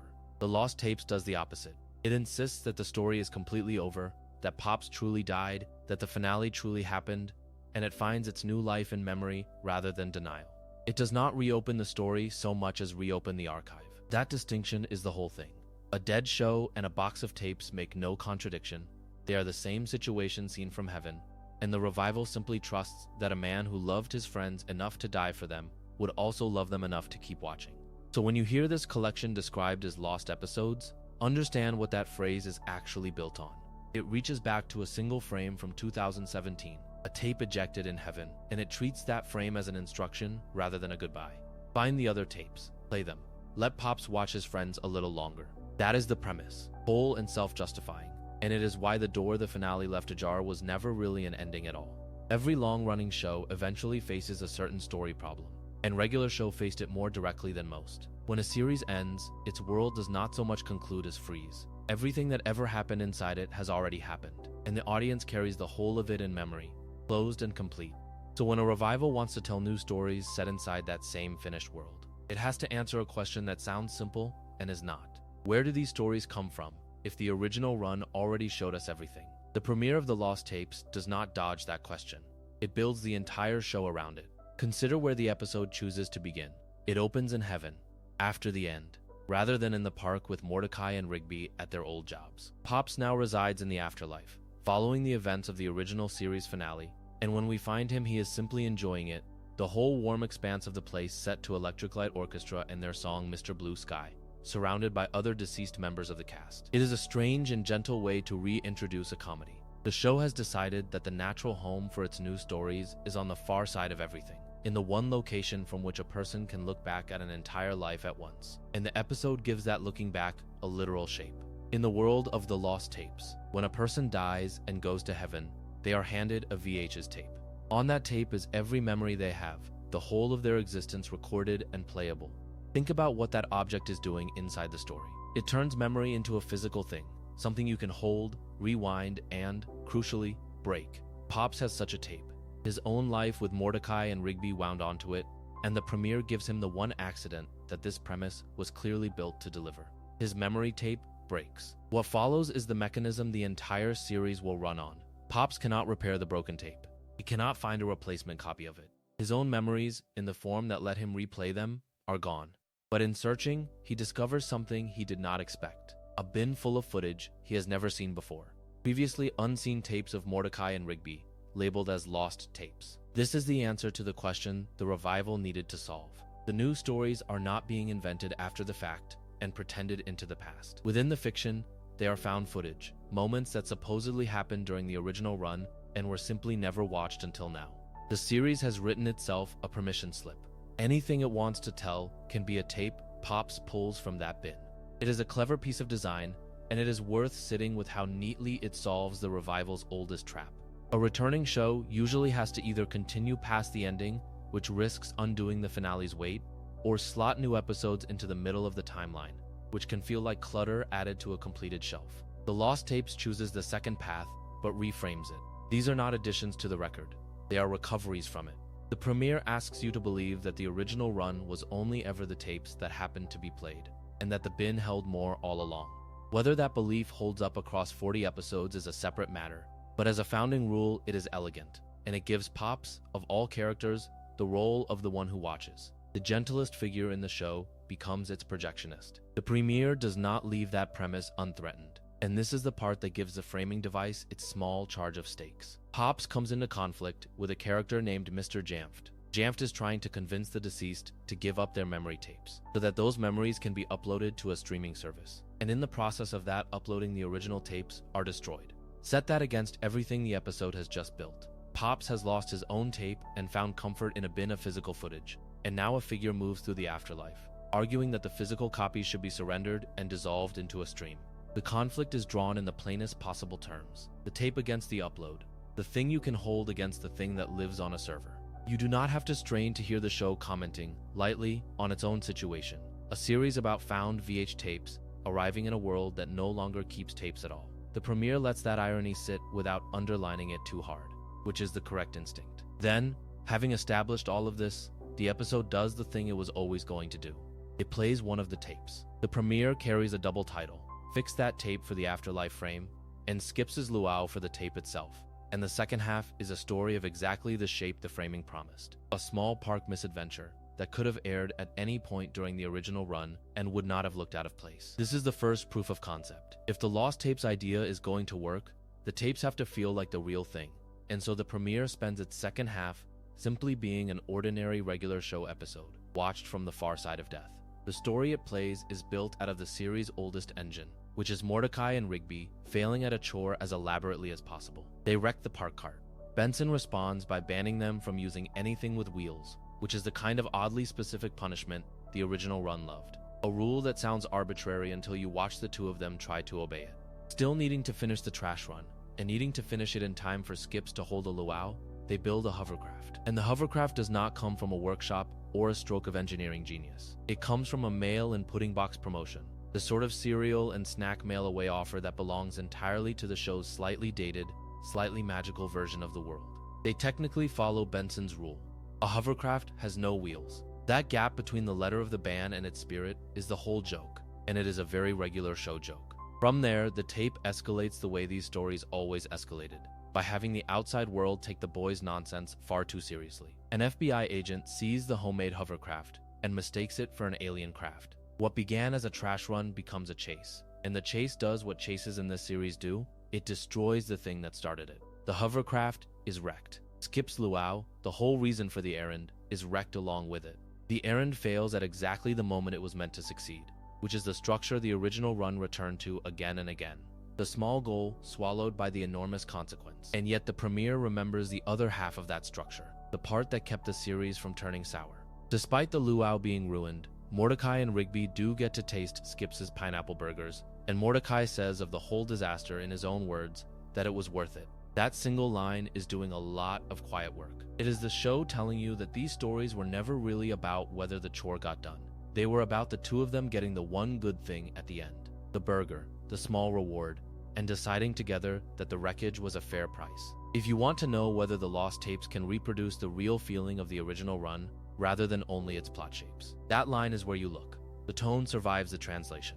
The chase also reaches a character who is standing well outside the boy's orbit, which is the detail that makes the tape feel fully lived in rather than staged around its two leads. Benson is on a beach date with Gretchen when the FBI chase tears through, and the chaos costs him both. He loses Gretchen in it, and he loses his motorcycle, which the episode is careful to specify was uninsured. A small, cruel word that turns an inconvenience into a genuine loss. Benson's reaction is the only one available to him. He orders Mordecai and Rigby to clean up the entire beach afterward. It is the classic ending for a Benson story. The boys handed a punishment vast enough to swallow whatever time they thought they had saved, and it lands the tape back into the familiar rhythm. The two of them worse off than when they started, and somehow, because of the burgers, not entirely sorry. Held together, the two halves make a complete statement of intent. The premiere combines both shorts under the single title Fix That Tape/Skips Luau, runs a full 21 minutes, and carries a rating of TV PG, which places it squarely where the original show lived. The first half explains the rules. A tape can break, a bin of lost footage can be found, and a figure like Jamfift can threaten to dissolve the whole physical archive into a stream. The second half plays a tape to prove the rules produce something worth watching. A chore, a hovercraft, a chase, a burger, a ruined date, a beach to be cleaned. You could not ask for a cleaner demonstration of what the series is going to be. It helps to know how much of the original craft came back to make it. When Warner Bros. Discovery greenlit the revival at Annecy for 2 seasons, the full order was a substantial one. 40 episodes in total, 37 of them running 11 minutes, and 3 of them half-hour specials, of which this premiere is the first. Series creator J.G. Quintel returned as showrunner and stepped back into the role of Mordecai, and the core of the voice cast returned with him. William Salyers as Rigby, Sam Marin carrying Benson and Pops and Muscleman as he always did, and Mark Hamill back as Skips. That continuity matters for a premiere so concerned with memory. The people replaying these characters are, in large part, the same people who created them, which lends the found footage conceit a literal truth. The tapes really are being pulled from the same hands. Quintel is said to have described the return in unassuming terms, the sense being that it had been fun working with everyone on more regular show, and that the point was simply making stuff for themselves and trying to crack each other up. There is something fitting in that being the animating spirit behind a show whose premise is a man in heaven digging through a bin of tapes for the joy of watching his friends again. The making and the watching describe the same impulse. Reception was more measured than the affection behind it might suggest, and honesty about that belongs in any account of the premiere. By some accounts, a major outlet's review leaned toward calling The Lost Tapes a mediocre revival, a mixed verdict that the series' own framing almost seems to anticipate. A series built on found tapes is a series openly wondering whether there was more worth finding, and not every critic was convinced the bin was full of gold. My own view, offered plainly as opinion, is that the premise is stronger than that headline allows, because it gives the revival an honest answer to the hardest question a revival can face. And because a first tape that ends on a pineapple burger, and the word worth it, understands precisely what made the original run worth keeping. The premiere reached its audience the way many things do now. First free on YouTube, shortly after its Cartoon Network television debut. Then later settling onto HBO Max, available there from the 8th of June in 2026, and onto Hulu. The tape, in other words, went to the stream after all. Mr. Jamft, in his small way, was describing the future. But the first place these lost stories lived was on a shelf in the afterlife, in a bin, waiting for Pops to press play. For 6 years now, the park has run on the temper of a single man, and in the 7th episode of The Lost Tapes, that man finally turns the lamp toward himself. The episode is called Beginson. It aired in the spring of 2026. One of the memory tapes that Pops turns over in the afterlife, and its framing device is quieter than the disintegrations and slime monsters that fill it. Benson is not fighting anyone at the start. He is remembering. The occasion is his 6th anniversary as park manager, and something about that round little milestone loosens his grip on the story he has kept to himself. So he begins to recount his own history from the beginning, as the title promises. To understand why that recounting matters, you have to hold 2 versions of Benson in your mind at once, and the series is asking you to do exactly that. There is the Benson the original series gave us years earlier, in a season 4 episode called 150 Piece Kit, and there is the Benson of Beginson. And the second one only lands if you remember the first. So let us take them in order, the way the tapes themselves seem to want, slowly, one before the other. Long before he ever carried a clipboard, Benson was a drummer. Not a hobbyist, not a man who tapped along to the radio, but the drummer for a hair metal band, and the original series is very specific about the name, Heir to the Throne. That is worth sitting with for a second, because the name is a pun stacked on an ambition. Heir as in the genre, heir as in succession, a claim to a crown. On that band's first album, Benson performed a drum solo, and the episode does not treat it as a minor credit. It was celebrated, the kind of solo that gets a man noticed, and being noticed was precisely the problem. There is a strange logic to that inside a band. A drummer of all people, the one usually seated behind everyone else, physically at the back of the stage, suddenly threatens to become the most famous face in the group. And so the rest of Heir to the Throne fired him. Not for playing poorly, for playing too well. They did not want him overshadowing them, and rather than share the light, they removed the source of it. Then, they did something crueler than the firing itself. They told the world that the celebrated solo had not been played by Benson at all, but by a machine, an electronic drum device called the Drumotron V6. They erased the man and credited the medal, his single greatest moment, reassigned to a box of circuits, so that no one would remember it belonged to him. The Season 4 episode is, in its own way, a small story of restoration. With Mordecai and Rigby helping, Benson gets a drum kit of 150 pieces built and hauled onto a stage, an absurd and glorious apparatus, so that he can prove in front of witnesses that the solo was his. The two of them tie down the Drumotron 6, physically bind the machine so it cannot perform the solo in his place, which forces the question into the open. If the machine cannot play it, and Benson can, then the lie collapses on its own. And it does. He plays the solo live with his own hands, and his former bandmates watch it happen and admit they were wrong. They admit their mistake, and they invite him to rejoin the band. Hold on to that ending, because it is the one the show gave us first, and it is a gentle one.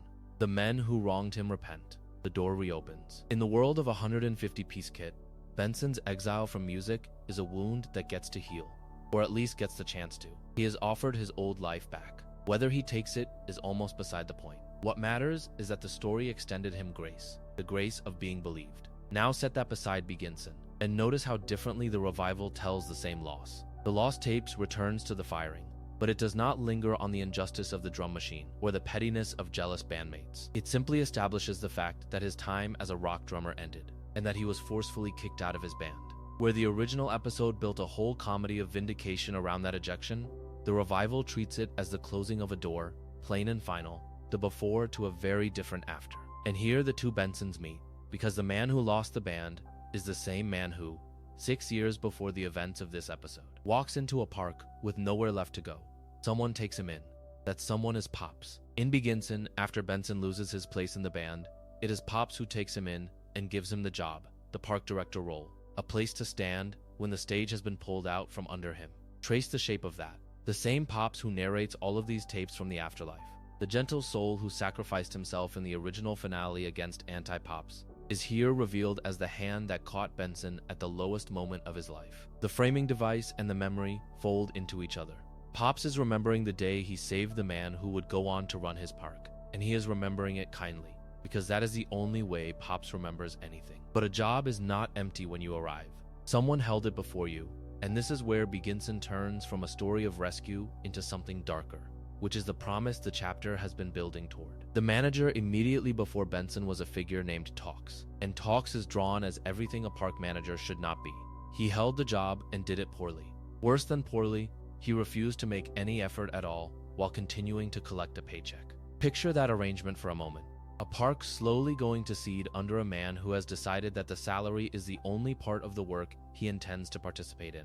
The grounds neglected, the staff unmanaged, and Talks presumably somewhere out of sight, drawing his pay for the privilege of doing nothing. So Benson, new to the place and given his footing by Pops, does the thing that is most in character for the man we already know. He confronts Talks about his conduct. He calls the neglect what it is. And this is the moment Beginson reveals its true genre, because Talks does not respond like a man caught idling. He responds like a monster, which, it turns out, he literally is. Rather than step down, rather than answer for the neglect, Talks transforms into a giant slime monster and attacks. The confrontation over a paycheck becomes a fight for survival. The metaphor barely stays a metaphor. A manager who is rotting the park from the inside is shown. At the instant he is challenged to be a thing of ooze and formlessness, all appetite and no structure, the opposite of everything Benson's rigid discipline stands for. And here is the line the whole chapter has been circling, the two words that end the confrontation. Benson disintegrates Talks by shouting, you're fired. That is the fact, quoted exactly as it happens, because it is too precise to paraphrase. He does not defeat the slime monster with a weapon or a clever trap. He fires it. The words themselves are the disintegration. Talks comes apart at the sound of his own dismissal, and with him gone, the way is clear for Benson to take over as manager. I want to slow down here, because the symmetry the two episodes build together is, to my mind, the most devastating thing in this whole run of tapes, and it is worth saying plainly as opinion, not fact. In one 50-piece kit, Benson is the man who gets fired unjustly and spends the whole episode trying to prove he deserved to stay. He is the victim of a firing, and the show treats that firing as a lie that must be exposed and reversed. Then, in Beginson, Benson becomes the one who does the firing, and this time the firing is so absolute that it ends a life rather than a job. The man who was erased by a false credit becomes the man whose two words erase another being entirely. Think about what the revival is doing by placing these side by side, even across two different series and years of real time. It takes the phrase that governs Benson's entire existence as we have known him, "You're fired," the thing he threatens the park staff with in nearly every episode, and it reveals that the phrase has a history soaked in his own wound. Benson knows exactly what a firing does to a person, because a firing is what took his music, his solo, his crown in the band called Heir to the Throne. He knows the annihilation of it from the inside, and so when he arrives at the park and finds a man collecting a paycheck for nothing, a man doing to the job what his bandmates once did to him, refusing the work while keeping the reward, the response is not measured. It is total. He does not just remove Talks, he unmakes him. There is a grim justice in it, and also something a little frightening, and Beginson seems to know both. The park's order, the thing Benson enforces so relentlessly, was founded on a disintegration. Its first act was not a hiring, but an erasure. The gentle hand of Pops gave Benson a place, and the first thing Benson did with that place was destroy the man who had been squandering it. You could read that as heroism, the new manager cleaning out the rot, and the episode largely lets you. But you could also hear, underneath it, the sound of a man who was once fired unjustly discovering how much power the word holds when he is the one who says it. That is the untold history the chapter promised. Not a villain arriving from outside the park, but the origin of the man who has guarded it all along, and the revelation that his signature threat is a scar. Benson lost the throne once, in a band that put succession right there in its name, and he was told a machine had done his greatest work. Years later, given a second chance by the one person kind enough to offer it, he found the throne of the park occupied by a creature of pure neglect, and he took it the only way the world had ever taught him a position could change hands. He fired him, and the park has run on the memory of that word ever since. By the 10th chapter of a story like this one, the pattern has become familiar. The revival keeps returning to the private histories of its supporting cast, unearthing pasts that the original series never had the time or the appetite to show. And in the episode called Good Mitch Spiking, it turns that impulse on Muscle Man, a character who in the earlier show was mostly comic relief, a loud man in a green shirt who told jokes about his mother. What the revival does with him here is stranger and darker than anything the original attempted with him, and to understand why it lands the way it does, you have to hold two versions of the same man in your mind at once. Before we go any further, it helps to say plainly what this episode is and where it sits. Good Mitch Spiking belongs to the Lost Tapes, the Revival Cartoon Network, launched in the spring of 2026, a project first announced at the Annecy Animation Film Festival 2 years earlier. It is not part of the original run that aired from 2010 to 2017. That distinction matters, because the tone the revival reaches for in this chapter is one the older show rarely allowed itself. The revival was ordered for 40 episodes in total, with the first 10 airing on Cartoon Network and 30 more planned for later. And this particular episode arrived on May the 18th of that year, according to Metacritic's listing. There is a small mystery attached to the episode even before you watch it, and it is worth pausing on for a moment because it exposes how uncertain the record around this revival already is. The sources cannot agree on which episode it is. Apple TV, HBO Max, and Disney Plus all list Good Mitch Spiking as the 8th episode of Season 1. TV Tropes, Metacritic, and Plex listed as the 9th. That is not a trivial disagreement. It means that the ordering of a show that is only months old is already contested across the platforms that carry it. And a listener who tries to place this episode in sequence will find that the answer depends on where they look. I mention this not to resolve it, because I cannot, but because it is a quiet reminder that even the plainest facts about a new show can slip. The people making it, at least, are not strangers to the material. J.G. Quintel, who created the original regular show, returned as showrunner for The Lost Tapes, and he once again voices Mordecai. Sam Marin, who in the original show voiced Muscle Man along with Benson and Pops, came back to reprise Muscle Man among his other roles, which means the voice you hear narrating this beach volleyball past is the same voice that built the character in the first place. And Mark Hamill joined the cast, reprising the role of Skips. There is a continuity of hands here, a sense that the people who knew these characters best are the ones reopening their histories. And that continuity is part of why the darker turns feel earned rather than imposed. Now to the story itself. In Good Mitch Spiking, Muscle Man recounts how his first breakup with Starla led him, in secret, to become a beach volleyball star. That framing is the whole engine of the episode. It is a confession, a piece of personal history he is choosing to tell, and the confession structure gives everything that follows the quality of memory rather than the quality of present action. He is not living it again. He is describing it, which means we are hearing a version he has shaped. And that is a subtle but important thing to keep in mind as the events grow more surreal. The breakup is the wound that starts it all, and here the revival is deliberately building on ground the original show already walked. Muscle Man's first breakup with Starla was depicted years earlier in the original series in an episode from Season 2 called Muscle Woman, which aired in 2011. In that episode, Starla dumps him, and by the end, the two of them reconcile. If you have seen the earlier video work on this show, you have likely encountered Muscle Woman told as a small comic arc, a story of heartbreak resolved within a single episode's runtime, the kind of clean emotional loop the original series was good at. The revival takes that same event and refuses to let it stay clean. It reaches back into that reconciliation and asks what Muscle Man was doing in the space of the breakup itself, before the two of them came back together, and it fills that space with a life he supposedly never told anyone about. That is the new lens here. The old telling treated the breakup as a problem to be solved. This telling treats it as a door into a hidden self. What is on the other side of that door is a world that has almost nothing to do with the Muscle Man we thought we knew. After the breakup, Starla begins dating a new boyfriend named Steve, described as a human beach volleyball player. Steve competes in underground tournaments, and the word underground is meant literally, because these tournaments are held in a cavern beneath the beach. Think about the image that creates, the sport of sun and open air, of sand and daylight, relocated to a chamber under the ground where no sun reaches. The revival has taken an utterly exposed public game and buried it, and that inversion is the first sign that this is not going to be a light story about a man learning to serve and spike. Steve does not compete alone. His tournament partner is Blake, who is described as a genetically modified porpoise. I want to let that sit for a moment, because it is exactly the kind of detail that in the original show would have been played entirely for a laugh and then dropped. Here it is set up as a real competitor in a real bracket, a creature engineered for this buried game, and the episode treats him as a participant with a fate, not as a throwaway gag. That decision to give weight to the absurd is what separates the revival's darkness from mere shock. It asks you to take the porpoise seriously, and then it makes you pay for having done so. Muscle Man, in the story he is telling, enters this world with a partner of his own. His tournament partner and rival is a character named Dan Diggs. The word rival is doing quiet work in that description, because a partner who is also a rival is a relationship built on tension.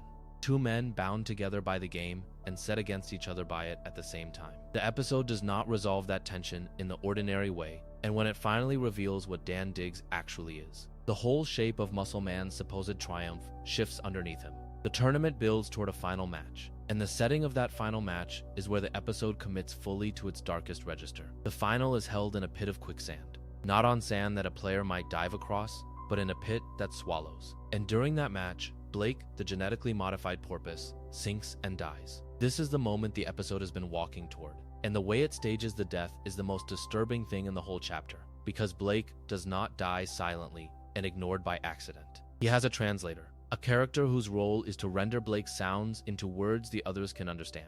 And as Blake sinks, that translator keeps literally translating his screams for help.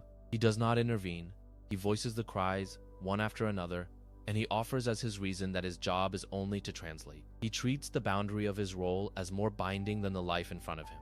I have thought about that scene for a long time, and I want to be careful to separate what the episode shows from what I make of it.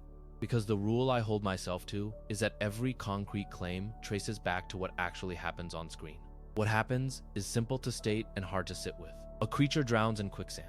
A second creature narrates the drowning in perfect fidelity and does nothing, citing the limits of his job. That is the fact. My reading of it, offered as opinion and nothing more, is that this is the revival at its most savage. because it locates the horror not in the quicksand, but in the translator's obedience. The pit is only a pit.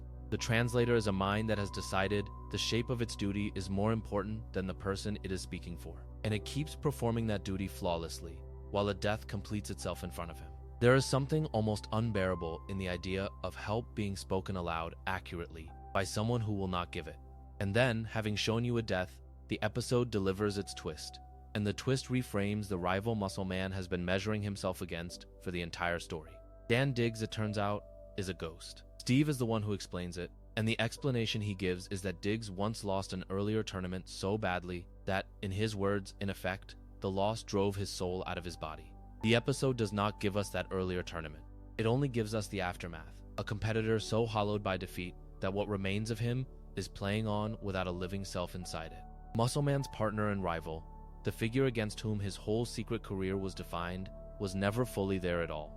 Consider what that twist does to the confession we have been listening to. Muscle Man has been telling us the story of how heartbreak sent him into a hidden world and made him a star in it.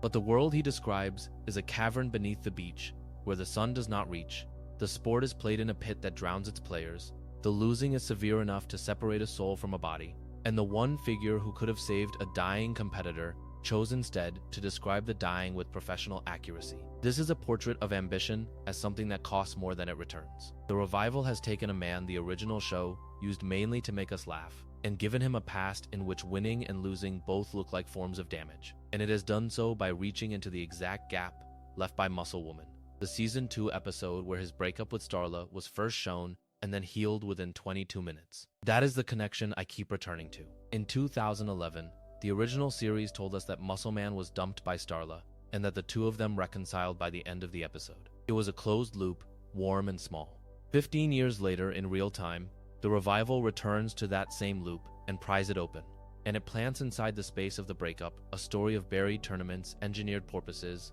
quicksand finals, negligent translators, and a rival who is a ghost. The reconciliation still stands. Nothing the revival shows contradicts the fact that Starla and Muscle Man came back together. What changes is our sense of what that reconciliation was covering.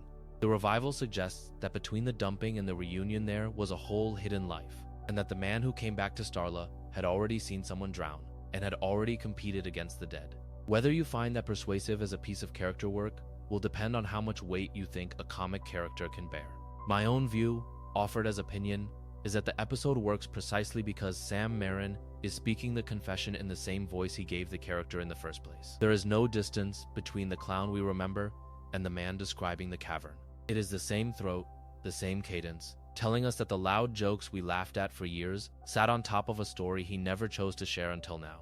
And the revival, uncertain even in its episode numbering, contested between platforms that cannot agree whether this is the 8th chapter of the season or the 9th, nonetheless knows exactly what it wants this chapter to do. It wants to take the beach, the brightest and most open place in the show's world, and show you what was buried underneath it all along. Now and then, an episode of this show arrives quietly and does something the series almost never lets itself do, which is to hand the front of the story to the people who usually stand behind the counter. In Coffee Shop Wars, listed by Wikipedia as the 5th episode of the first season, and by both Apple TV and HBO Max as the 4th, the two people at the center are not Mordecai and Rigby. They are Margaret and Eileen. And the whole small drama of the episode turns on something as ordinary as a coffee shop that might not survive. The threat is a fusion restaurant that is open nearby. Think what that does to a place built on regulars, on the same faces coming in for the same order, on the slow economy of a neighborhood that runs on habit. A new restaurant with a novel idea can pull those habits away, one customer at a time, and a coffee shop does not have much of a margin to lose. So Margaret and Eileen do the only thing two people in that position can do. They try to build something new. They set out to create a recipe that will win their customers back. What they make is called The Log. I want to dwell on that name for a moment because the name is doing a lot of quiet work before we ever learn what the thing tastes like. The Log is no clever fusion of cuisines, no delicate pastry with a French name. It is a log. The word sounds heavy, unglamorous, faintly absurd, and that absurdity is the joke the episode is patiently setting up. Two people trying to save their livelihood pour their hope into a food item, and the food item is named after a piece of firewood. The show lets the name sit there, unexplained, and trusts you to feel the gap between the ambition behind it and the blunt little word describing it. And then, the episode does the thing that makes it a regular show episode rather than a workplace comedy. The log draws attention. Not the attention of a food critic or a line of new customers, but the attention of a group called the Goddesses of Fusion Meals. They are drawn in by the log and by its recipe, and they make a personal appearance in the episode. The word to hold on to there is personal. These are not figures glimpsed in a legend or referenced in passing. They arrive. They show up in the world of the coffee shop, pulled out of whatever place they usually occupy by the gravity of this one strange creation. Before they arrive, there is a small scene that tells you how the show wants you to understand the stakes. Margaret warns someone about the log. The character Valencia dismisses the warning. She treats it as something Margaret has made up out of jealousy, an invented danger with a petty motive behind it. And this is a very human way to respond to a warning, especially a warning about something that sounds ridiculous. If a friend told you that a food item was about to summon a group of goddesses, you would look for the ordinary explanation too. You would assume envy, or exaggeration, or a story told to make yourself feel better about a rival. Valencia does exactly that. She holds to that dismissal until the food goddesses physically appear, and then the ordinary explanation collapses. The thing Margaret warned about was true. It was true in the bluntest way a thing can be true, which is that it walked into the room. There is something worth slowing down for in that structure, because it is the same structure the whole show runs on. A character says something impossible, another character refuses to believe it, and then the impossible thing arrives and settles the argument by simply being present. The show almost never resolves its supernatural claims through persuasion. It resolves them through appearance. The doubter does not change their mind because of a good argument. They change their mind because the thing they doubted is now standing in front of them. Valencia's arc in this episode, brief as it is a compressed version of that pattern. Her jealousy theory is reasonable, and it is wrong, and it is disproven the moment the goddesses walk in, never by Margaret winning a debate. Now we come to the reveal that the episode has been building toward, and it is worth appreciating how thoroughly it undercuts its own setup. The goddesses of fusion meals have appeared. They have been drawn across whatever distance separates them from an ordinary coffee shop, pulled by this recipe, this log, this thing that has generated enough mystique to summon divine attention. Everything in the framing suggests that the log must be extraordinary. And then, it is tasted. The log turns out to be, in the words the episode itself supports, a horribly tasting lump of various deep-fried foods filled with air pockets that make fart sounds. Let that sink in slowly, because the comedy is in the layering. The problem is not simply that the log is bad.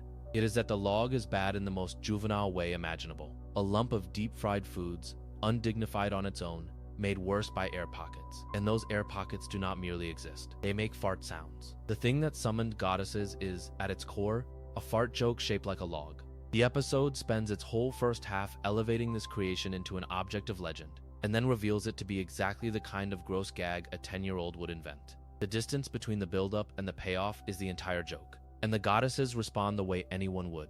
After tasting the log, they decide it is too disgusting, and they abandon their effort to secure the recipe. This is the resolution, and I find it oddly perfect. The threat that seemed to be building, the arrival of powerful figures who wanted this creation, dissolves through the plain fact that the food is inedible, with no battle and no clever trick at all.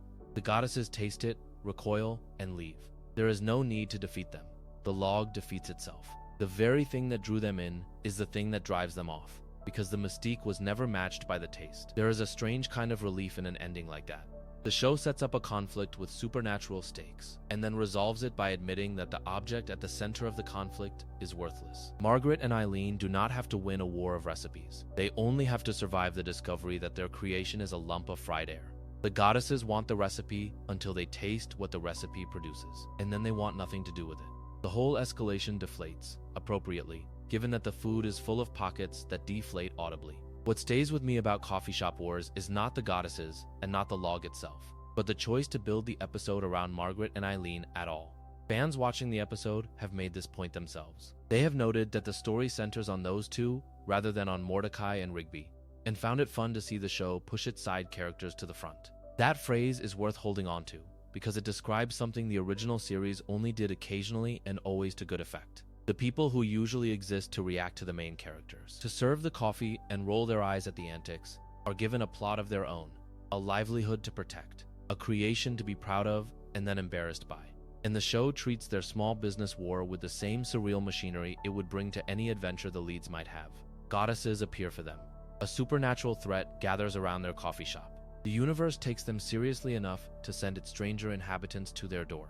That decision carries an extra weight when you consider who gives Eileen her voice. Minty Lewis, who voices the character, did not begin on this show as a performer. She started her career on the original regular show as a writer and storyboard artist, one of the people building the episodes from the inside before she ever stepped in front of a microphone. There is a nice symmetry in that. A person who helped construct the world of the show became one of its voices, and the character she voices is exactly the kind of side figure this episode chooses to promote to the front. Eileen was never one of the two leads, and by some fan accounts, at a San Diego Comic-Con appearance, both Minty Lewis and Roger Craig Smith have named Eileen as their favorite regular show character. The person who voices her and one of her fellow performers both singled her out. So when a new episode hands Eileen and Margaret the whole story, it is not only pushing side characters forward for novelty, it is giving room to a character the people who make the show truly loved. All of this belongs to a larger and stranger fact, which is that these episodes exist at all. Coffee Shop Wars is part of the Lost Tapes, a revival greenlit for 2 seasons in June of 2024, created by J.G. Quintal, the same person who made the original. The executive producers are J.G. Quintal, Sean Sellers, and Sam Register. And after years in which the show existed only as a completed thing, a story with a beginning and an end, new episodes arrived. The Lost Tapes reached Cartoon Network that May, then the HBO Max and Hulu streams a month after. There is something disorienting about a show returning after it has already been fully told, about new tapes surfacing as though they had been lost and then found. Cartoon Network leaned into that feeling deliberately. In the weeks ahead of the premiere, it aired a week-long marathon of nearly every regular show episode, a full immersion in the old series to build hype for the new one. Picture what that does to an audience. Before you are given anything new, you are walked back through everything old, hour after hour, until the world is fresh in your mind again. And then, into that primed and saturated audience, the Lost Tapes arrive. Wikipedia places Coffee Shop Wars on May the 14th. In the middle of all that, a new episode dropping into the tail end of a marathon of the past. I mentioned earlier that the databases do not agree on where this episode sits, and I want to return to that, because it is a small thing that reveals something about the state of these tapes. Wikipedia's episode list places Coffee Shop Wars as the 5th episode of Season 1. Apple TV and HBO Max both list the same episode as the 4th. It is the same episode either way.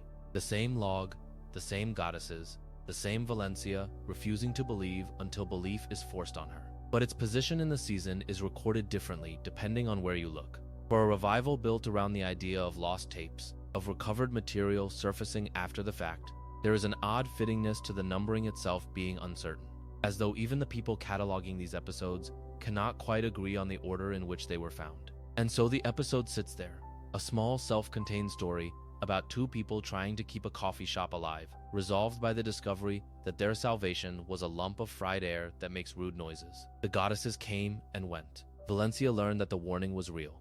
Margaret and Eileen, pushed for once to the front of their own show, faced a threat and survived it through the honest ugliness of what they had made, rather than through any triumph. The log did not save the coffee shop by being good.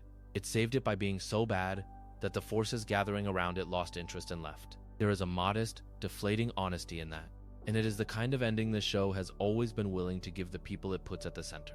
There is a question the show never answered, and by now it is fair to call it the largest of its unanswered questions. Fans and critics writing online have put the matter plainly, arguing that the reboot could finally solve the Cartoon Network series' biggest mystery after all these years. The mystery the piece names is not a plot thread or a dropped villain. It is a character, and specifically it is the nature of that character.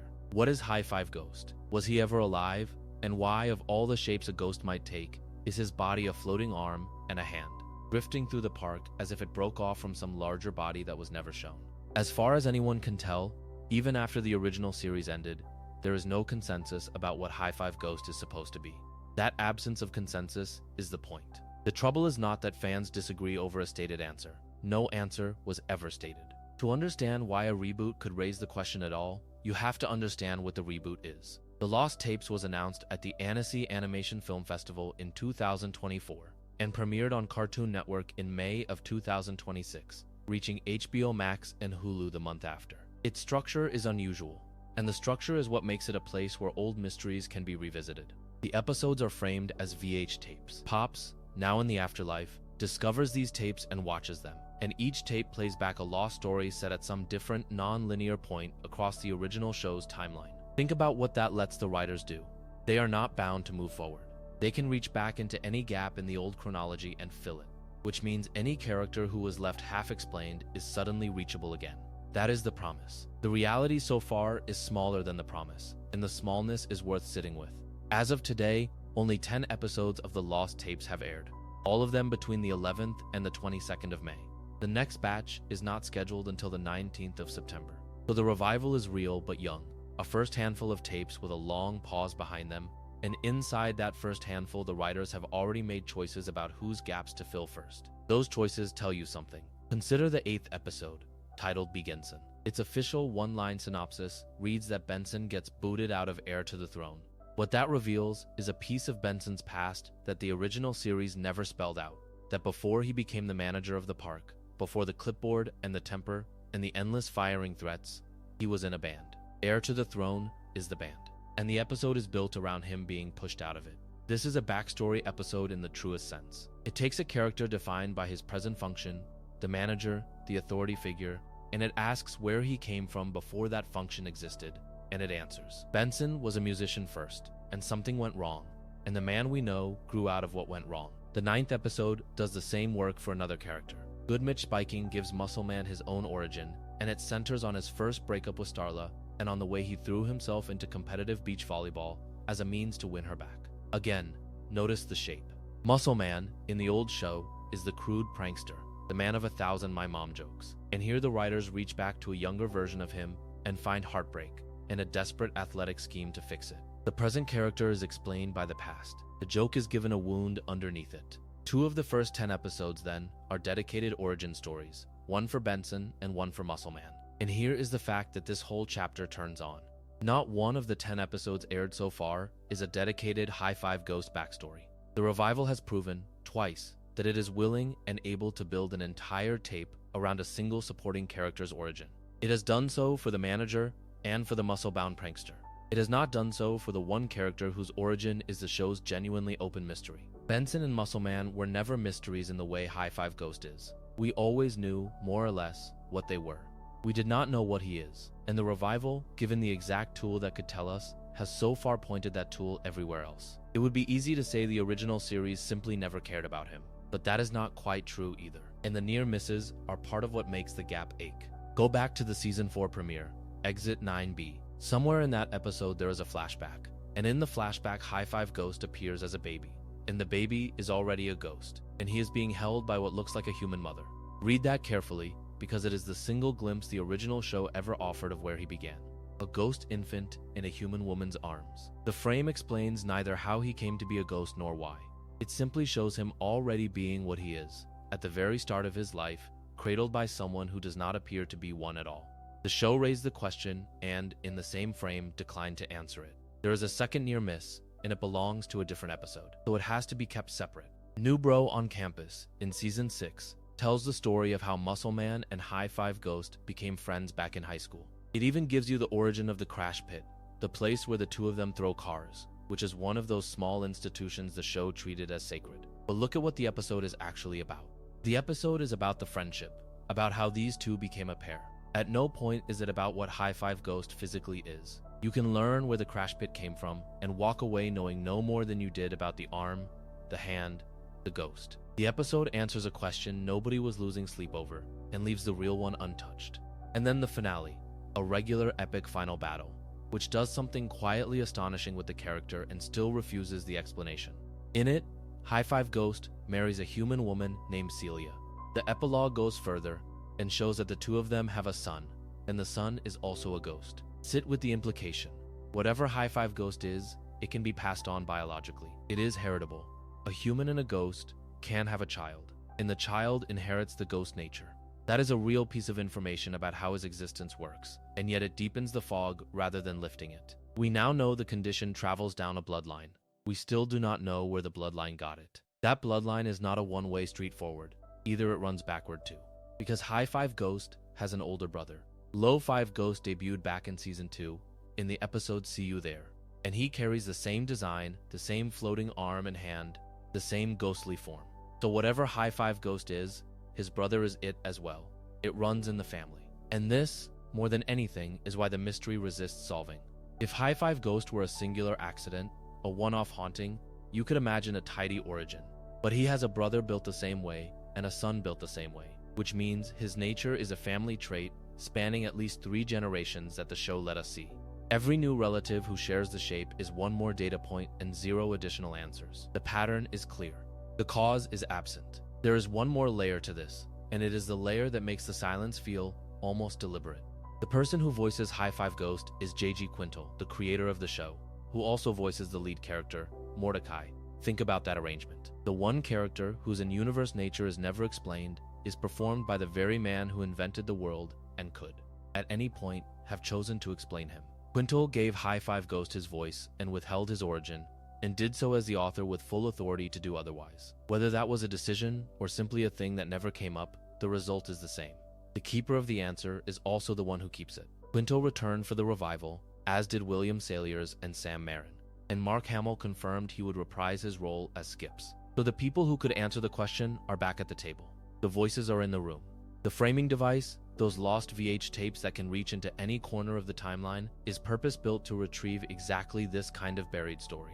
Everything needed to finally say what High Five Ghost is now exists at once, in the same production, at the same time. And in the first 10 tapes, the writers have not reached for it. Maybe that is patience. Only 10 episodes have aired, and the September batch is still ahead, and it is entirely possible that a High Five Ghost tape is sitting somewhere in Pops' Afterlife collection, waiting to be played. But there is another reading, and it is the one I find myself believing on the long nights I think about this show. Some characters are load-bearing precisely because they are unexplained. Benson could be explained without losing Benson. Muscle Man could be given a heartbreak and remain Muscle Man. High Five Ghost is different, because the not knowing is woven into him at a level the others never had. He is a baby ghost in a human mother's arms, a brother to another ghost, a father to a ghost son, a floating hand voiced by the man who made him and chose not to tell us why. The revival can fill in a band and a beach volleyball court. Whether it dares to fill in the one thing the original never would is still, as of tonight, an open tape, unplayed, and so the shape of it comes clear. Regular show was never really about the park, or the golf cart, or the endless small jobs that never quite got finished. It was about 2 friends who kept choosing each other while the universe bent itself into impossible forms around them. The lost episodes. Whether they existed on some forgotten tape or only in the space between what aired and what could have aired, carry the same quiet argument the finished show carried all along. Growing up does not mean the strangeness stops. It means you learn to stand inside it without flinching, to face the talking storm or the immortal wizard or the simple harder thing of another year passing, and to keep showing up anyway. That is no small thing for a show built on wasted afternoons. Every detour, every cosmic threat that arrived on an ordinary Tuesday was teaching the same lesson through repetition. The danger changes. The people beside you, if you are lucky, do not. So picture it one last time. 2 lawn chairs on a patch of grass gone gold in the late light, a boombox between them, and the day winding down the way every day does. No monster on the horizon now, only the hum of the evening and 2 friends watching it fade, in no hurry at all to go inside. If you enjoyed this video essay, make sure to subscribe. Thanks for watching, and I will see you in the next.